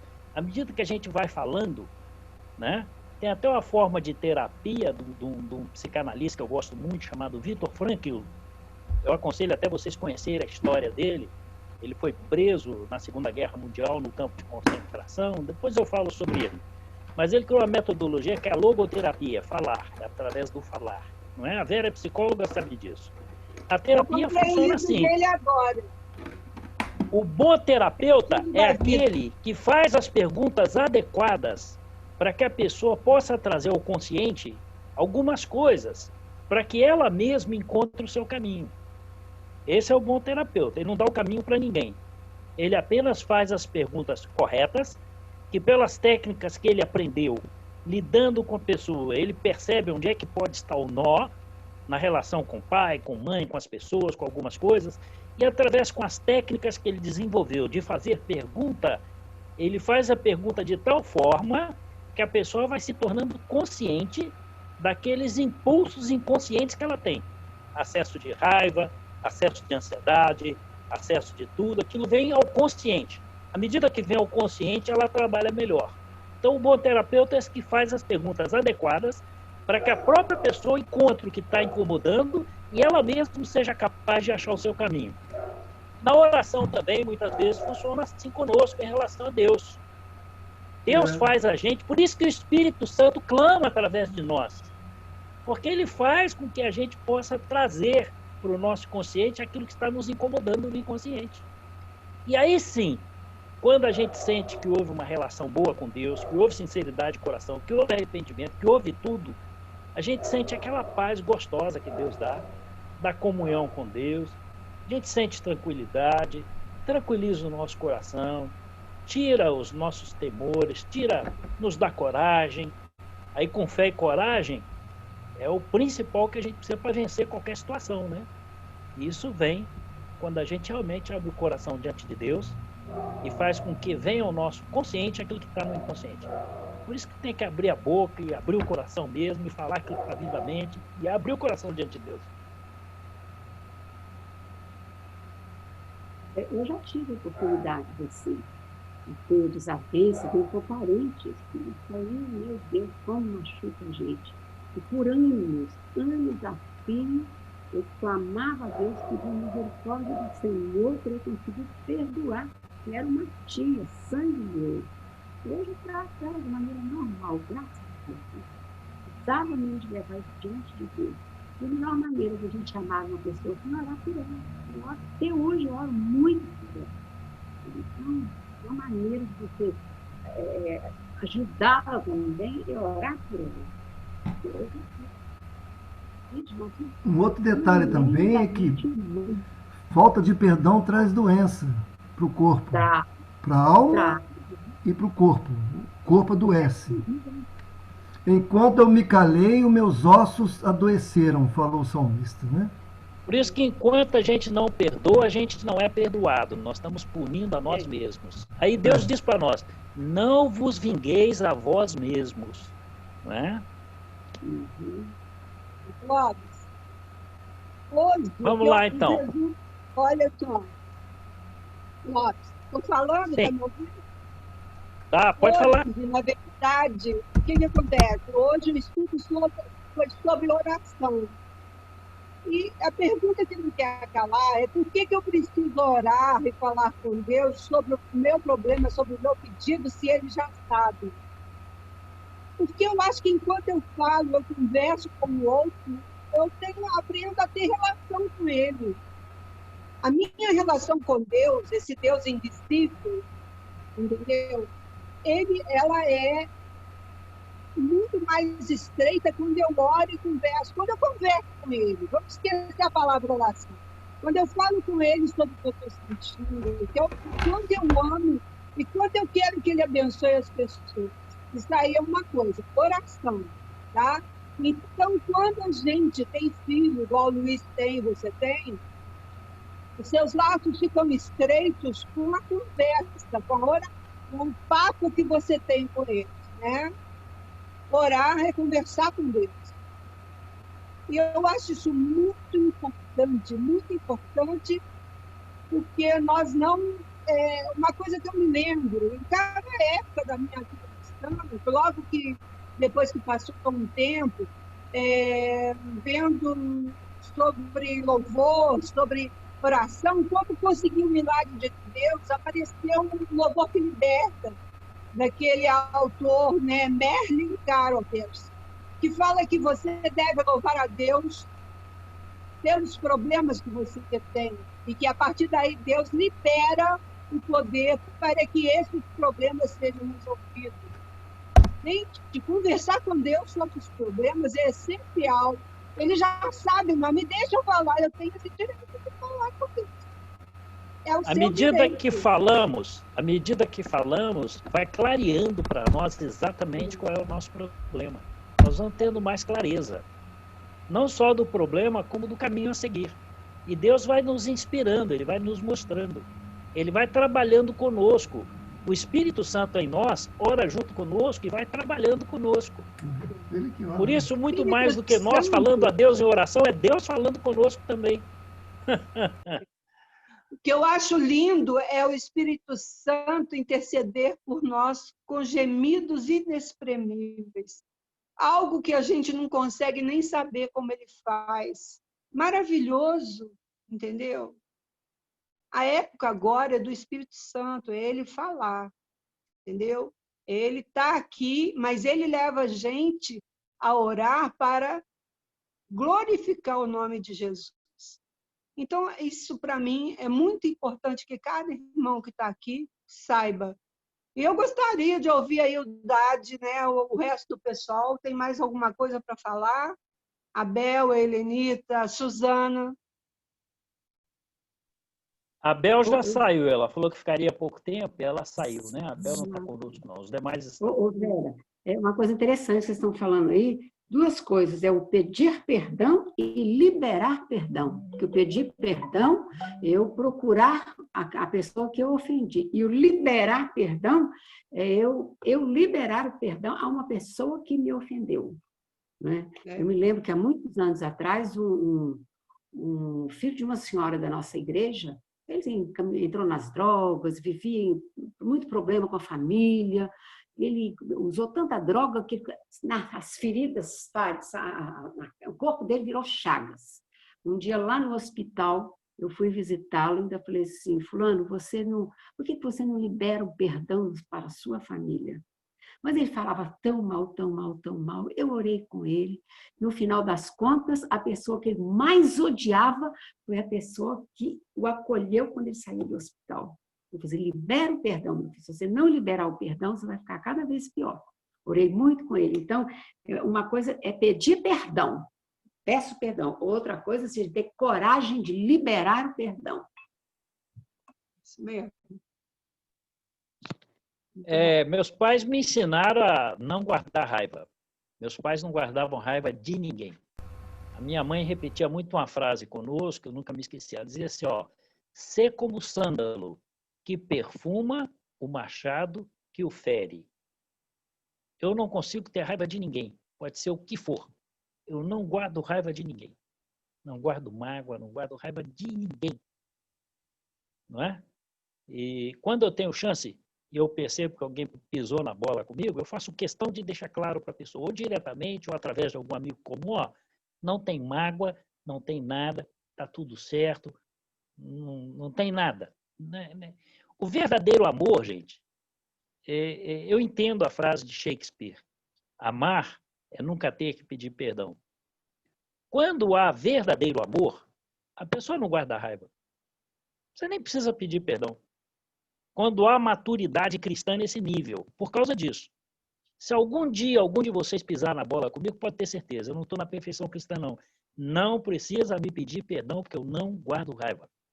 E se eu guardar raiva, eu estouro na hora. Você não vai ter dúvida se eu ficar com raiva, porque eu sou do sangue quente. Mas, se passou, não guardei raiva, já foi, pode ter certeza. Não precisa me pedir perdão. Se um dia usar uma palavra inadequada, áspera, nada disso, porque eu não guardo raiva. Não é? Isso eu aprendi com os meus pais. Meus pais eram assim e aprendi isso com eles. Graças a Deus, esse aprendizado eu tive. Outros não, mas esse eu tive. Tem o versículo... Oi? O que eu tenho? Era isso que eu queria falar. Você tem o versículo 13 aí para poder nos passar o que você aprendeu. Isso que eu vou falar agora. Olha só, o versículo 13 é o final da oração do Pai Nosso, que diz assim, não nos deixes cair em tentação, mas livra-nos do mal, pois teu reino, o poder e a glória para sempre. Amém. Deixa eu só fazer um negócio aqui, para uma explicação sobre a Bíblia, né? A Bíblia não foi escrita em versículos, em capítulos, isso aí se deu na história, eu até publiquei um texto, que eu fiz uma pesquisa sobre isso, e publiquei aí para vocês. A Bíblia é um texto escrito direto. E a maioria das Bíblias sinaliza para nós com início em negrito, quando começa o parágrafo. Então, esse texto da oração do Pai Nosso, o texto que nós lemos, tem 2 parágrafos. A gente sabe que quando muda o parágrafo, muda o assunto. O segundo parágrafo começa no capítulo 9. O primeiro vai de 5 a 8, depois de 9 a 15 é o segundo parágrafo. E esse texto ele tem uma peculiaridade que vocês vão observar, que pois teu é o reino, o poder e a glória para sempre, amém, está entre colchete. O que isso quer dizer? A Igreja Católica, por exemplo, Católica Romana, os nossos irmãos católicos romanos, eles, quando falam a oração do Pai Nosso, eles não repetem essa frase. Por que isso? Na Bíblia dos Testemunhos de Jeová também não tem essa frase, que está entre colchete, pois teu reino, o poder e a glória para sempre, amém. Por quê? Nós não temos o original da Bíblia, nós temos originais que foram copiados. Tinham copistas que dedicavam sua vida só para transcrever. O copista também cansava. O copista tinha hora que precisava ir ao banheiro, tinha hora que precisava parar para dar uma dormida. E não é fácil você pegar texto de grego, comparar com texto da linguagem do hebraico, né? Comparar algum texto que aparecesse, para você poder depois copiar ali. Muitas vezes saltava frases, não é? Então, quando está assim, é porque está em alguns originais, mas não está em outros. Não estão em todos os originais. E há grupos que só aceitam aquilo que está em todos os originais, como, por exemplo, os Testemunhas de Jeová. Eles não aceitam nada que tem no colchete, não tem na Bíblia deles. Mas, há testemunho histórico dos chamados pais apostólicos falando a respeito disso. Tem muita coisa também que está entre colchete, porque Mateus, por exemplo, contou aquilo que ele ouviu. Mas não foi só ele que ouviu. Outros ouviram também. João, por exemplo, João era muito novo. Quando João morreu no ano 96 da era cristã, imagina, na ilha de Patmos. Então, João era muito novo. Ele viveu muito ainda. Ele viu muito texto original. Ele, bem como outros que são citados na Bíblia, que eram meninos. Esqueci, tinham dois nomes até muito famosos, me esqueci que Paulo cita em Romanos, esqueci. Que depois se tornaram grandes líderes da igreja, na segunda geração, depois que os apóstolos se foram. Então, esses líderes antigos, eles falavam de muitas coisas e completaram textos, porque foram testemunhas oculares ou ouviram de alguém que foi testemunha ocular. E naquela época, eles não tinham tanto papel como hoje, eles guardavam muito na mente, com muita fidelidade, aquilo que eles ouviam. Então, quando você vê entre colchete, pode ser realmente um acréscimo de alguém que conviveu, que ouviu e tinha como colocar aquilo ali. Por exemplo, o apóstolo Paulo. O apóstolo Paulo conta coisa a respeito do Evangelho de Jesus. Lucas conta muita coisa de Atos dos Apóstolos, mas Lucas era conservo de Paulo, e Paulo veio depois de Cristo morto e ressurreto. Conclusão, ele se baseou naquilo que ele ouviu. É possível que tanto Paulo quanto Lucas tenham saltado alguma coisa que alguém depois, ou que era menino na época, ou que ouviu diretamente dos apóstolos, ou que ouviu de alguém que conviveu com os apóstolos, falou, não, tem mais coisa nessa história aí. Aí você vê entre colchete, não é? Completando o texto de alguém que foi testemunha ocular ou que ouviu de uma testemunha ocular e que foi amplamente aceito pela igreja. Porque todos esses textos foram debatidos pelos pais apostólicos e todos eles aprovaram isso. Então, olha, eu quando falo Pai Nosso, falo com muita tranquilidade, como nós falamos e repito, pois teu reino, o poder e a glória para sempre. Amém. Tenho muita convicção de que isso esteve na boca de Jesus quando ensinou o Pai Nosso. Embora não esteja em todos os originais. Ou porque os copistas cochilaram, porque às vezes eles cochilavam e saltavam alguma coisa, em alguns originais e não em outros, ou porque alguém que tinha certeza dessa história completou o texto posteriormente. Mas eu não tenho dúvida. Agora vamos cair no texto propriamente dito. Não nos deixe cair em tentação. Uma vez eu li um texto da editora Betânia, muito tempo atrás, eu era jovem, aquilo para mim foi um alívio grande, quando ele falou a diferença entre ser tentado e cair em tentação. Ser tentado, todos nós somos. Pensar, nós não temos como evitar. Já falaram que está na Bíblia, recentemente eu falei que eu nunca vi na Bíblia, alguém aqui nesse grupo confirmou que está na Bíblia, só que eu não achei ainda, um pensamento que ele tem tudo a ver com o pensamento da fé cristã, mas eu não achei ele na Bíblia ainda, que diz assim, nós não podemos impedir um passarinho de pousar na nossa cabeça, mas podemos impedir dele fazer um ninho ali. Não é? Então, pensar coisa errada, quem é que não pensa? Eu, quando ouvi isso, quando eu era jovem, cheio de testosterona, imagina, passava aquela menina boa azul, eu olhava, como não pensar? O jovem transpirando testosterona, né? Eu pensava, meu Deus, estou pecando. Não estou não. Pensar, problema algum. O problema é maquinar o mal. Aí sim. Se eu deixar o passarinho fazer um ninho e começar a maquinar o mal, aí eu caio em tentação. Eu não devo cair em tentação. Quer ser tentado? Jesus foi tentado, e dentro da palavra. Então é diferente ser tentado e cair em tentação. Cair em tentação é maquinar o mal. Pensar o mal não é problema, todo mundo pensa. Mas, passarinho pousou na cabeça? Show! Sai daí. Faz ninho aí não, fica aí não. Sai daí. Não é? Então, esse texto, então, ele é muito interessante quando Jesus fala, não nos deixe cair em tentação, mas livra-nos do mal. Quer dizer, tira o mal da minha cabeça. Né? Tira o mal da minha cabeça. Pois teu é o reino, o poder e a glória para sempre. Amém. A oração do Pai Nosso é maravilhosa, né? Eu gosto muito de ritual. Nos cultos que eu dirigi, eu sempre fazia questão de encerrar com a oração do Pai Nosso. Porque, para mim, ela tem grande significado. As palavras devem ser sempre lembradas. Não é? O Luiz está dizendo aqui que essa expressão é de Martinho Lutero, né? Do passarinho. Não, mas tem um posar na versículo, cabeça. eu sei que tem, eu vou achar o versículo ainda, onde é que tem esse texto do passarinho fazer ninho. Eu vou falar, eu vou ver ainda, se Deus quiser. O Martinho Lutero deve ter estudado a Bíblia muito. Outra coisa também é que o Luiz colocou uma frase muito interessante aqui sobre oração no chat nosso aí, diz assim, oração é a respiração da alma. Que bacana, hein, Luiz? Que profundo, hein? Muito bacana. Tá bom, gente, eu não sei o que eu queria falar. Peraí um pouquinho. Ô, Clóvis, eu não sei se é errado orar assim, mas de vez em quando eu, sozinha, no meu quarto, lá de noite, madrugada, eu gosto sempre de orar, né? Mas a oração do Pai Nosso, de vez em quando, eu coloco só no eu estou sozinha. Meu Pai que está no céu, santificado seja o teu nome, venha a mim o teu reino. Quer dizer, está errado?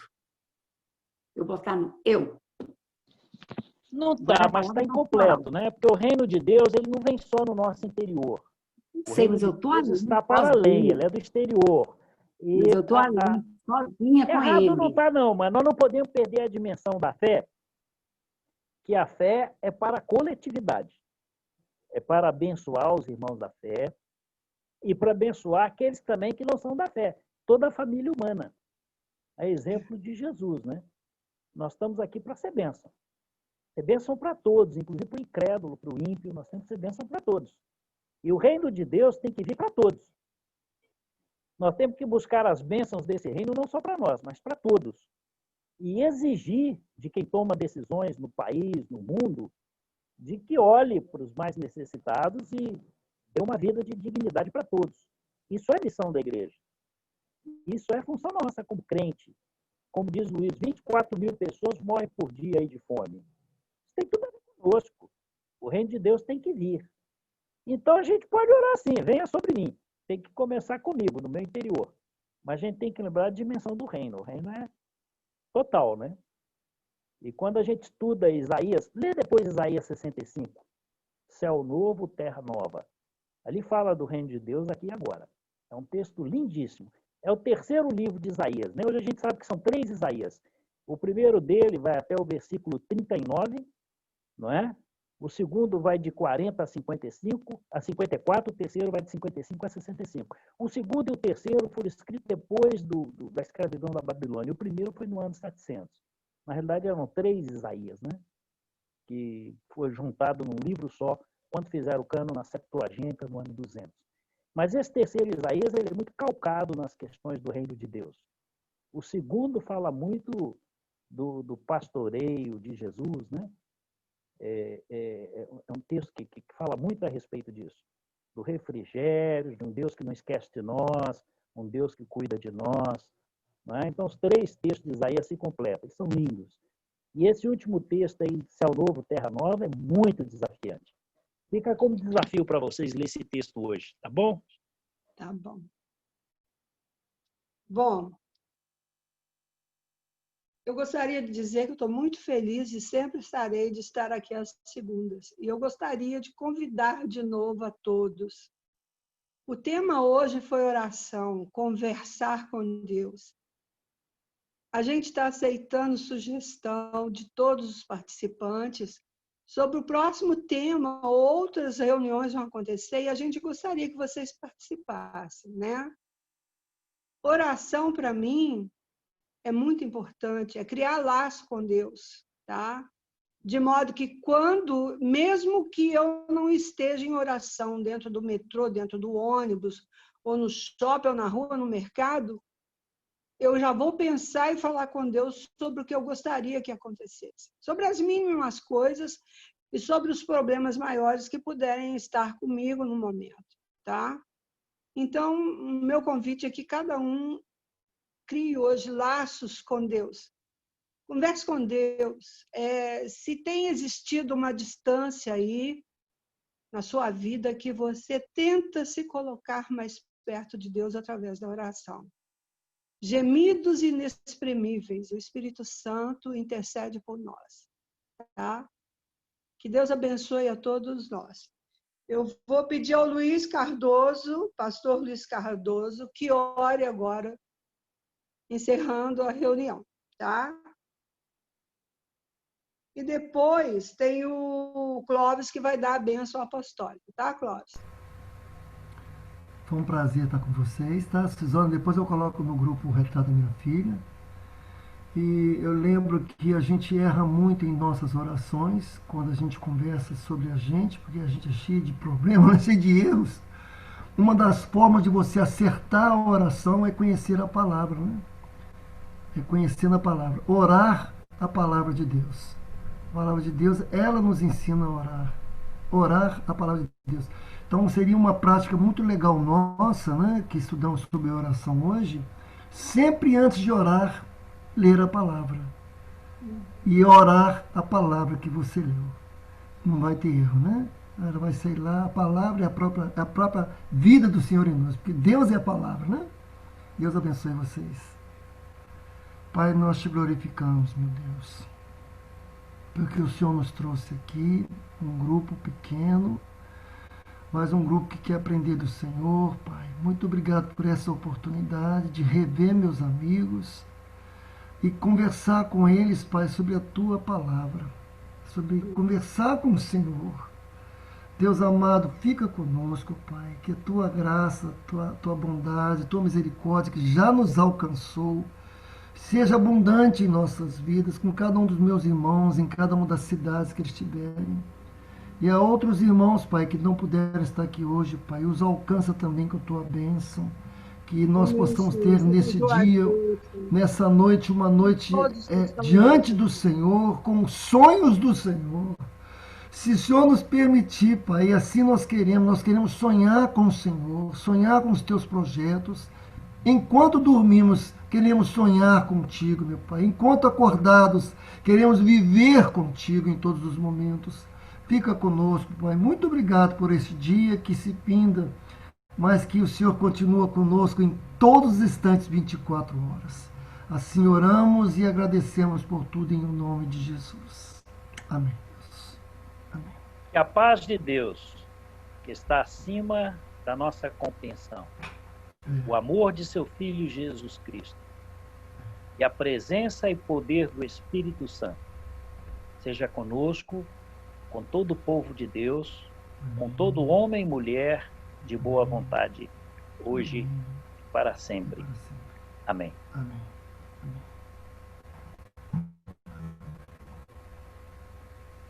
Valeu, gente.